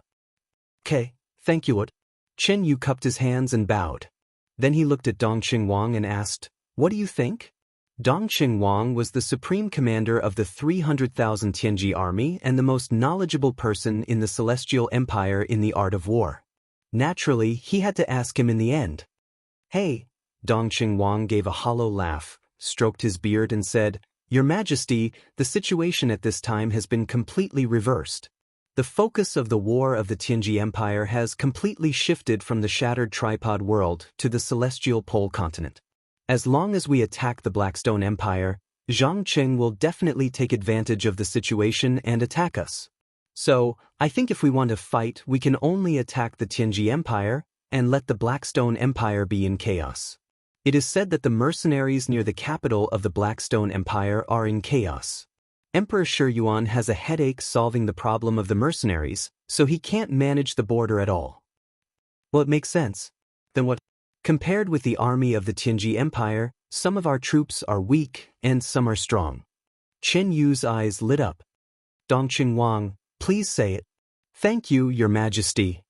Dongqing Wang cupped his hands to salute and continued, "The first weakness of our army is that it is too messy and lacks training. Besides, our Celestial Empire hasn't experienced a real war for too many years, so I'm afraid the soldiers will not be able to adapt to it. The second weakness is that our equipment is far inferior to that of our opponent. The craftsmen of the Tianji Empire are dexterous and can cast fine steel swords, but most of the common weapons of our army are made of iron, and some subordinate armies even use bronze weapons, which are vulnerable on the battlefield.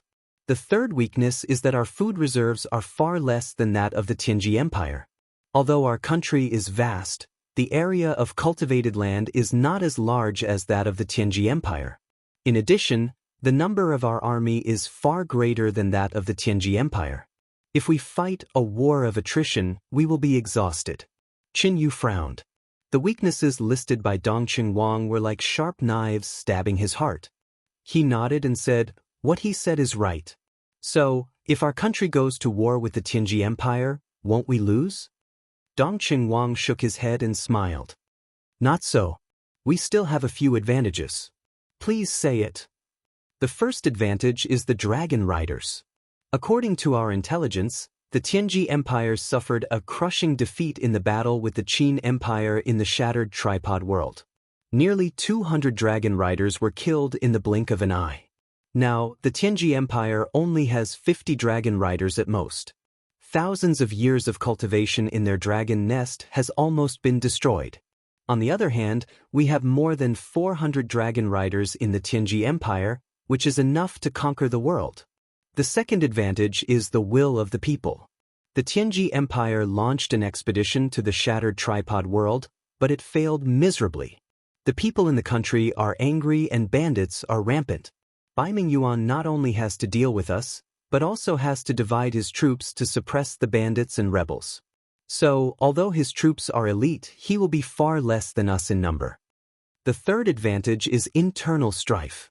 Yes, the Radiant Angel Zai is strong, but he is also arrogant and condescending. He thinks he is an angel sent from the heaven realm, so he will not take Baiming Yuan, the emperor with low cultivation, seriously. No one knows whether it is Baiming Yuan or Zai who has the final say in the Tianji Empire. When the time comes, the Tianji Empire will naturally fall into internal strife. As he spoke, Dongqing Wang paused, and a proud smile appeared in his eyes. Although our army has 3 major weaknesses, we also have 3 major advantages. As long as we can persuade the Demon Spirit clan to help us, we will naturally be able to destroy the Tianji Empire. Destroy the Tianji Empire? Chen Yu suddenly smiled. "What? Don't you want to destroy the Tianji Empire, Your Majesty?" Dongqing Wang was stunned. "Of course I want to, but I can't yet." Chen Yu squinted and said, "The Tianji Empire has deep roots and flourishing leaves. How can it be destroyed in 2 or 3 years? Moreover, the Tianji sect has not taken any action yet. Once Xikong Ming takes action, who can predict the outcome? Besides, Dongqing Wang, you are very clear. Don't you think our strongest enemy is no longer the Tianji Empire? Dongqing Wang was stunned. Not the Tianji Empire? Then who is it?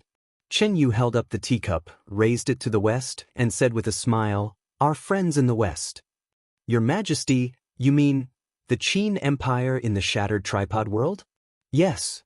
Chen Yu's face turned cold, and he said, "The Qin Empire can defeat the joint expeditionary forces of the Tianji Empire and the Blackstone Empire, and kill Bailey Qin, Bai Minghuan, Han Shu, and others. In terms of strategy and force, which one of them is not better than the Tianji Empire?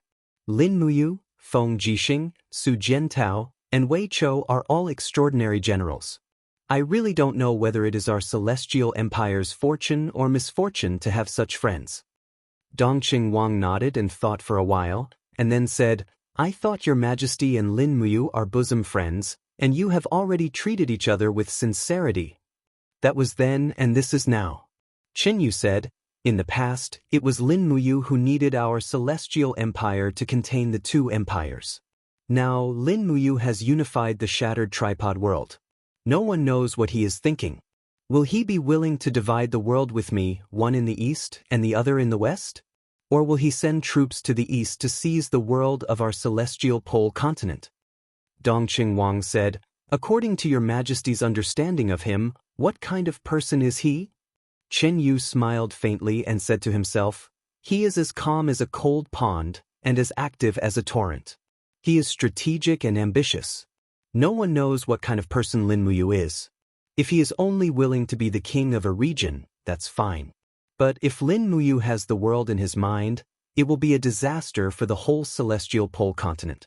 We have to guard against him." "Well, I understand." At this moment, Liao Yang suddenly smiled. "I think Your Majesty doesn't have to be so nervous." "Why?" Qin Yu was stunned.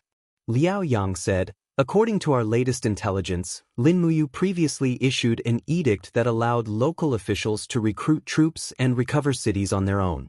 This edict caused more than 100 feudal vassals to appear in the 12 provinces of the Qin Empire, with a total of 700,000 to 800,000 troops. However, these feudal vassals were unwilling to be controlled by Lin Muyu, so they established a national army and even tried to establish a national army to contend against the 100,000 regular troops controlled by Lin Muyu. Now, Lin Muyu has already been forced to strip off his title as the Qin king and demoted to a mere commander.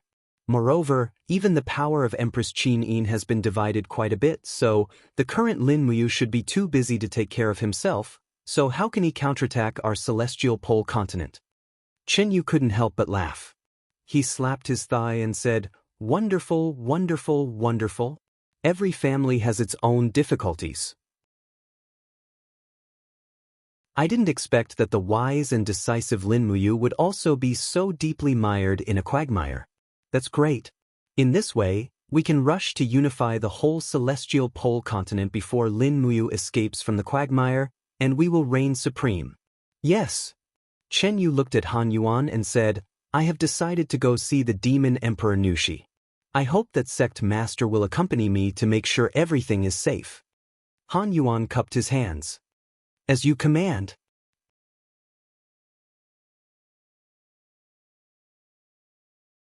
Chapter 941. In the forest of no return, the leaves were luxuriant and the moonlight was bright. There was a faint fragrance of fruits in the beautiful wilderness. In late autumn, all the fruits in the forest had ripened. However, at this moment, a heavenly song was floating in the air. There are spirits in the mountains and demons on the ground. Rain falls from the sky and springs on the ground. Gather my race and enjoy the sun and the moon. Kill all the alien races and protect the universe. It was the voice of the demon emperor, Nushi. In the forest, the sound of footsteps was getting louder. Chen Yu changed into a soft armor and cloak. Under the protection of Han Yuan, Liao Yang, and the other cultivators, he slowly approached the high cliff in the distance. They did not fly as a sign of respect to the demon emperor, Nushi. In the sky beside him, there were a few Demon King-level demons flying around at a moderate distance. They looked like guards and surveillance at the same time. After a while, when Qin Yu and the rest stepped onto the high cliff, a piercingly cold wind suddenly blew. It was the sound wave attack of the Demon Emperor, Nushi. "Your Majesty, be careful." Han Yuan instantly moved in front of Qin Yu. He opened his sleeves and an invisible wall condensed in front of him, easily dispersing the attack of the Demon Emperor.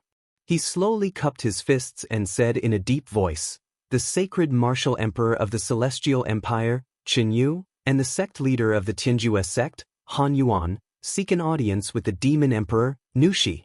On the cliff, a graceful figure floated out while hugging a pipa. It was the Demon Empress, Nushi. She was as beautiful as ever. Under the moonlight, her graceful figure was extremely enchanting. The corners of her mouth curled up as she said with a faint smile, "The Demon Spirit Clan and the Heavenly Jew Empire have always minded our own business. I wonder what business you have with my forest of no return?" Qin Yu said respectfully, "There is a strange phenomenon in the sky, and the universe has reversed. The war in the mortal world is imminent. There will definitely be a war between the Celestial Empire and the Tianjie Empire. The Celestial Empire has always respected the Demon Spirit Clan. Therefore, Qin Yu has come to the Forest of No Return to ask for an alliance with the Demon Spirit Clan to resist the atrocities of the Tianjie Empire." Covenant? Demon Emperor Nushi slowly descended, followed by a few demon kings behind her. She smiled and said, "I think Your Majesty Qin Yu must have misunderstood. Our demon spirit race will not participate in any war. Even if we participate in a war, it will definitely be for the dignity of the demon spirit race. I, Nushi, will not allow my clansmen to die for others. Therefore, Your Majesty Qin Yu, please return. Your Majesty, please listen to me." Qin Yu continued to cup his fists and said unwillingly, "The demon spirit race has always been seen as a thorn in the side by the three empires. Everyone has the right to kill them. However, there are many people who use the demon spirit stone as a catalyst for cultivation. As long as Your Majesty helps me defeat the Tianjie Empire, when I, Qin Yu, descend to the world, I will definitely pardon all the demon spirits in the world. I will allow the demon spirits to share the sun, moon, mountains, and rivers with humans. What do you think?" Nushi couldn't help but laugh. She laughed so hard that even the two towering peaks on her chest were jiggling up and down. People couldn't help but take a few more glances. She covered her mouth and laughed. "The demon spirits are born in the forest. This world has always been our home. Why do we need to rely on humans? I think Your Majesty Qin Yu must have misunderstood. The demon spirits don't want to rely on anyone. Moreover, you said that you will grant us a place to live under the sovereign descent, but I don't believe you." Qin Yu's face turned pale. "What do you mean?" Nushi stretched out her jade-like finger and lightly poked Qin Yu's chest armor. "You said it yourself. Humans cultivate using the demon spirit stones as food. Then why would I cooperate with humans? Moreover, in Your Majesty Qin Yu's eyes, I can only see ambition and schemes. I can't see compassion and justice." "Compassion and justice?" Qin Yu gritted his teeth. "Qin Yu, have been pardoning the world since the day I ascended to the throne. For the sake of the people, I'm not willing to go to war. If my eyes are not compassion and justice, then who is the ruler of the world? I've seen one person. Yes. Who? Lin Mu. Who?" Qin Yu felt as if he was struck by lightning. Han Yuan smiled and said, "Your Majesty, let's go.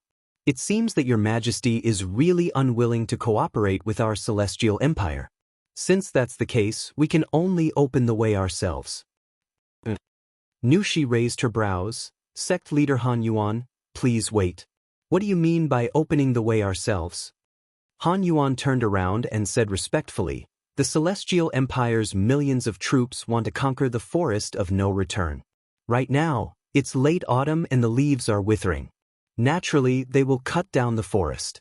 But as long as we set fire to the east, I think we can turn the Forest of No Return into a wasteland in half a month. That way, The pythons and beasts in the forest won't be an obstacle for our celestial empire. What did you say? You dare? Nushi gritted her teeth and flew up with her pipa. Her divine power surged as if she would attack at any moment. But Han Yuan was still smiling. His strength wasn't below Nushi's and he wasn't afraid at all.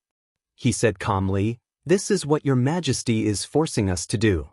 Other than burning the forest, does our celestial empire have any other choice? If you dare to burn the forest, I will let the people of your celestial empire die without a burial ground. If you don't believe me, you can try." Nushi threatened with a cold face. Han Yuan laughed. "There's nothing to fear. Once we return, we will start the fire tomorrow. Your majesty should bring your people to hide, but Zhangcheng's Yanji Core encampment is 100 miles to the west. Once the tens of thousands of demon spirits leave the forest of no return, I don't know if the celestial emperor Zhangcheng will let go of this delicious meal." Despicable! Nushi was so angry that her body trembled. The demon kings behind her roared with sinister expressions. One of them shouted, "Your Majesty, let's fight it out with them." Nushi shook her head and retracted her divine power. She said, "I can't let my anger bring the entire race to eternal damnation." "I can't?" Qinyu laughed. "Then, Your Majesty, can we talk about cooperation now?" "Speak, how do you want to cooperate?" "It's very simple." Chen Yu waved his hand and said, "Open a path in the forest of no return for my army. When my army enters the west of the forest of no return, we will launch an attack on Zhangcheng's Yanji Core. At that time, Your Majesty, please lead the demon race army to assist us from the other side. As long as we defeat Zhangcheng's Yanji Core, I promise to give the demon race a new status in the continent." Nushi looked at him coldly and said, "This is what you said. I hope that Your Majesty Qin Yu will not go back on his words." "Your Majesty, please rest assured." Chen Yu cupped his hands and smiled. "Then I will go back and wait for Your Majesty's news. I won't send you off." After watching Chen Yu and the others fly far away, the demon kings were so angry that they bared their teeth. One of them said, "Your Majesty, how can we be threatened by such despicable people? The demon race will be consigned to eternal damnation from today onwards. If they really set the forest on fire, what should we do?"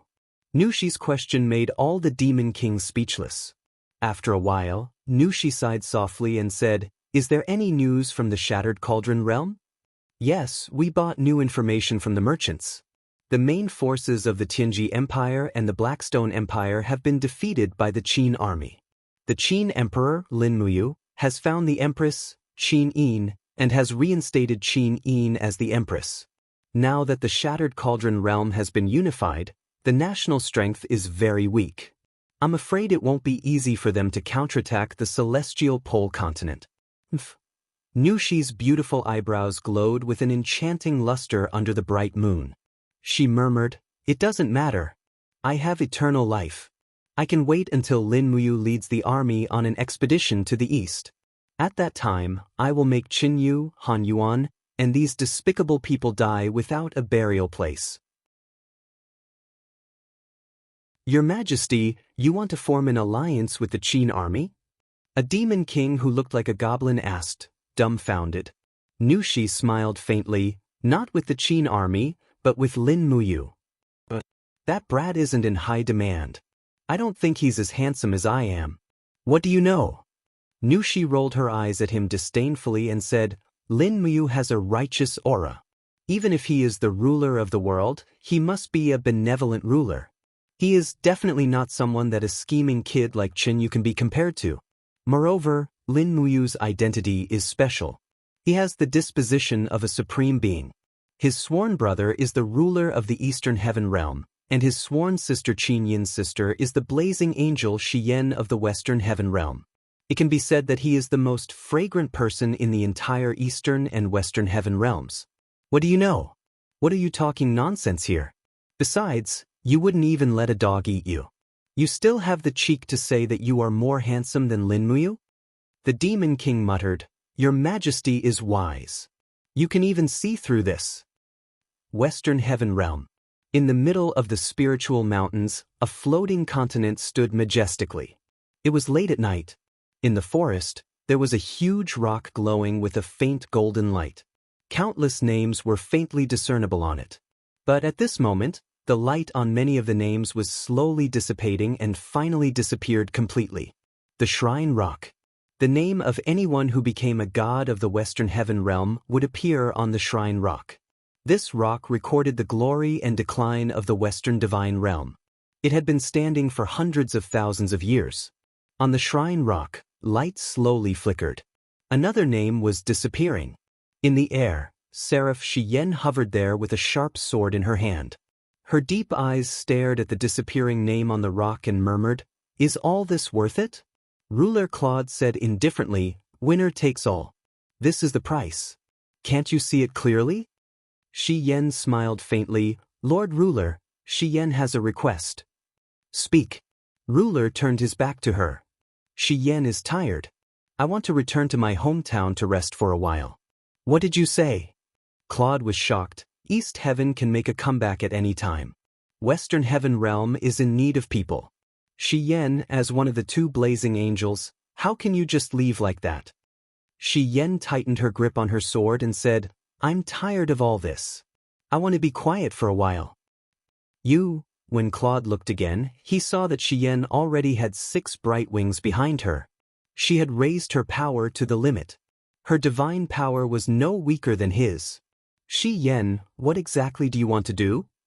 Lao Hua on the side was a little panicked. "Ruler, please allow me." Shi Yen knelt down on one knee.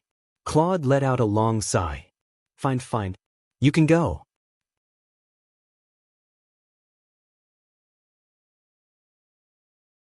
Chapter 942. The Zine Flower Chamber of Commerce grew larger and larger. Rows of shops occupied nearly 300 meters of Tongtian Street.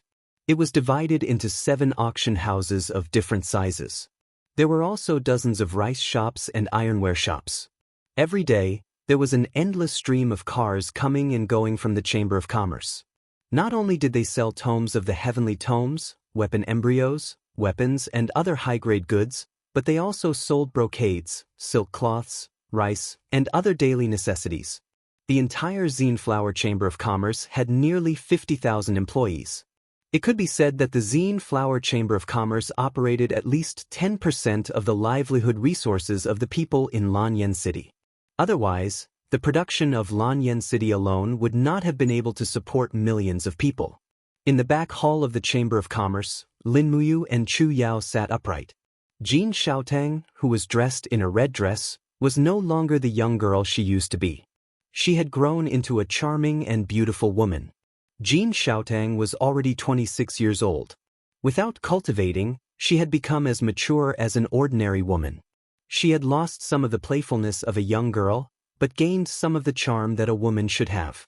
Holding the account book in her hand, Jin Xiaotang smiled and said, "Brother Yu, look, this is the annual expenditure and income of the Chamber of Commerce. But this is the general account book. There are more than 100 detailed accounts. If you want to check them, I'll take you to see them." "No need." Lin Muyu took the account book and said with a smile, "Xiaotang, you sit down too." Jin Xiaotang sat down in the chair beside him with a smile. She turned sideways and craned her neck to look at the way Lin Muyu flipped through the account book. "You've worked hard all these years, Xiaotang." Lin Muyu flipped through the book and said, "If it wasn't for your help, the economy of Lingdong province would not have recovered so quickly, and we would not have been able to contend against the Tianji Empire for so long. You've helped me a lot with the issue of military provisions. Thank you so much." Jin Xiaotang's eyes turned red. "Brother, you're the only family I have. If you hadn't brought me out of the slums, I don't know what I'd be like now. It's only right for me to do these things for you. Besides, I'm just the shopkeeper of the Chamber of Commerce. You're the owner of the Chamber of Commerce. You have the final say on how the money and provisions should be used." "No." Lin Muyu closed the account book and looked at her. "Xiaotang, you are the owner of the Purple Flower Merchant Guild. You have been for a long time. This guild should belong to you." "Huh." Jin Xiaotang's jaw dropped. Chu Yao smiled at the side. "All right, Don't check the accounts as soon as you meet. Let's talk about something else. Xiaotang is not young anymore. Do you have any young masters in mind? Jin Xiaotang's face instantly turned red. Lin Muyu smiled cheerfully. It seems that there must be. Tell me, which family is it? I'll help you find out. If they are willing, I'll be your matchmaker.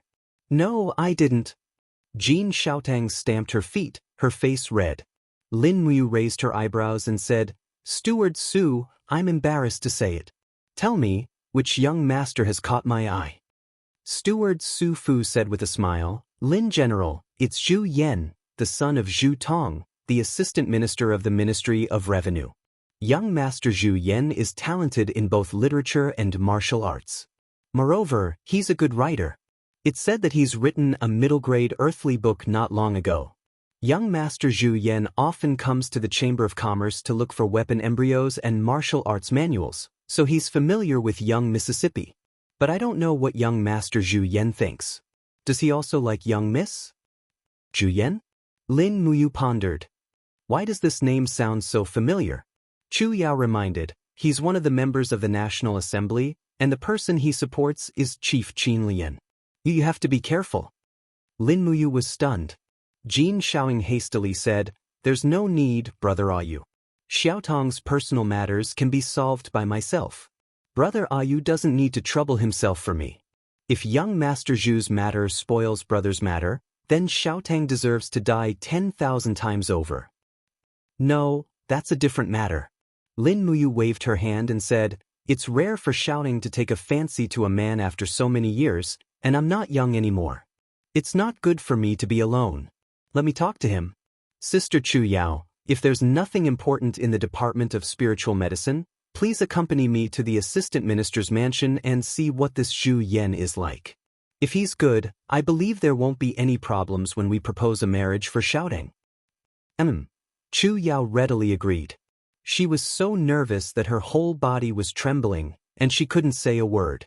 Lin Muyu stood up, put her hand on her shoulder, and asked with a smile, I'll only ask you one thing. Do you like Zhu Yan? Her voice was as soft as a mosquito's. Then there's no problem. I'll be back soon. Shine, wait for me. Oh, outside the door of the Chamber of Commerce, Bai Yin was waiting with dozens of cavalrymen from the Longdan army camp. They were Lin Muyu's guards, and every one of them was very strong. In fact, they were as elite as the imperial guards in Zetian Palace. Lin Muyu mounted her horse and led Chu Yao and the others straight to the assistant minister's mansion. The Ministry of Revenue was located in a row of prosperous mansions. The Ministry of Revenue was in charge of all the wealth in the empire, so they naturally had no lack of money. The mansions of the minister and assistant minister were as luxurious as the divine marquis's mansions, and Zhu Tong's mansion was located in the middle of the complex. When Lin Muyu and the others arrived, the 4 guards outside the door were stunned. One of them had seen Lin Muyu before, and he hurriedly knelt down and said, His Highness Prince Qin has come. I'm no longer Prince Qin. I wonder why Lin General is here. I want to see Lord Zhu Tong. Oh, Lin General, please wait in the side hall. I will go and inform Lord Zhu Tong right away. Thank you. Lin General is too polite. You are too humble. Not long after Lin Muyu, Chu Yao, Bai Yin, and the others entered the side hall, a man dressed in court attire arrived. It was the Assistant Minister of Revenue, Zhu Tong. Actually, Lin Muyu would see Zhu Tong at every court meeting, but she did not have a deep impression of him. After all, there were only 1 minister and 3 assistant ministers in the Ministry of Revenue, and there were a total of 18 assistant ministers in 6 ministries. It was impossible to recognize each and every one of them. On the contrary, Zhu Tong knew Lin Muyu very well. He knelt down on one knee and greeted, Your subordinate Zhu Tong greets Lin General. Lord Zhu Tong, please rise. There is no need to be so polite. Lin Muyu went straight to the point and said, I am here to see your son, Zhu Ying. I wonder if he is here? Zhu Tong was startled. Why does Lin General want to see my son? Don't be nervous, I just want to see this talented and handsome man of the empire. Oh, my son is here. Someone, Call Zhu Ying here and tell him that Lin General wants to see him. Not long after, a young man in a white brocade robe stepped into the hall with a long sword at his waist. It was Zhu Ying. Lin Muyu took a closer look. Indeed, he was handsome, elegant, and had an extraordinary appearance. There was a faint aura between his brows, and it was the kind of unruly temperament that belonged to a young hero. Young people should indeed be like this. Zhu Ying cupped his fists and bowed. Zhu Ying greets Lin General. No need to be so polite, you may rise. Thank you, Lin General. I heard that Zhu Ying is well versed in the heavenly book. I wonder if it is true? Zhu Ying smiled slightly, held the sword in his hand horizontally, and said, Lin General, please take a look. This sword was originally a high-grade artifact embryo. I have already engraved it into a middle-grade heavenly book. As he spoke, the long sword was unsheathed, and there was a faint golden light flowing on the blade. It was indeed an earthly book. Looking at Zhu Ying's complacent look, Chu Yao could not help but laugh. Young Master Zhu, please put away your weapon.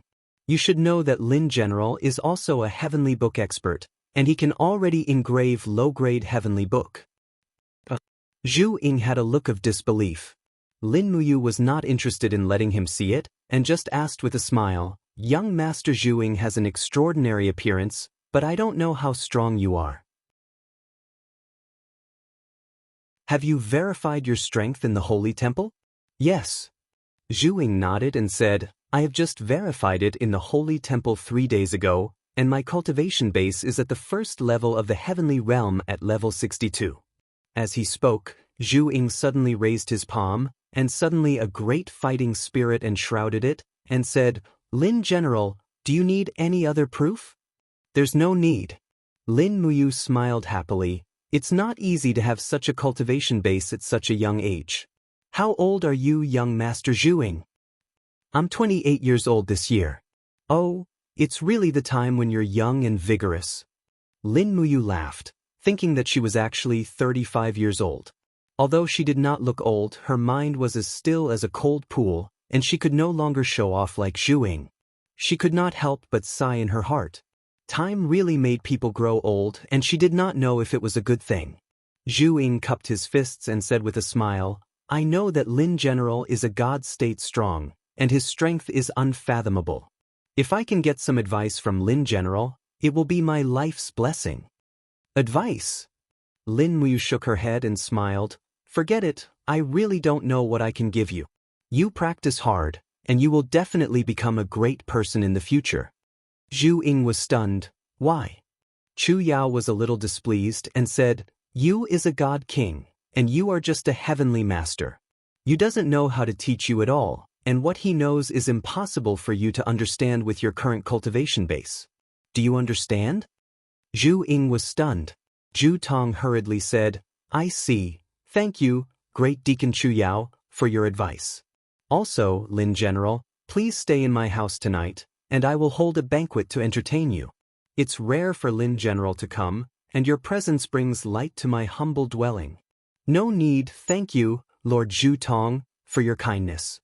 Lin Muyu looked straight at Zhu Ying and said, I actually came here today for one thing. Young Master Zhu Ying, you should know Jin Xiaotang of the Xin Flower Chamber of Commerce, right? Yes, I do. Although Jin Xiaotang is not related to me by blood, I have always treated her as my younger sister. What do you think of her, young Master Zhu Ying? Miss Xiaotang is smart and virtuous, and she is also the owner of the Xin Flower Chamber of Commerce. She has an endless stream of suitors, so she is naturally one of the top beauties in Lanyan City. But why does Lin General ask this? Lin Muyu smiled brightly. It's nothing, Xiaotang likes you, so I came to ask.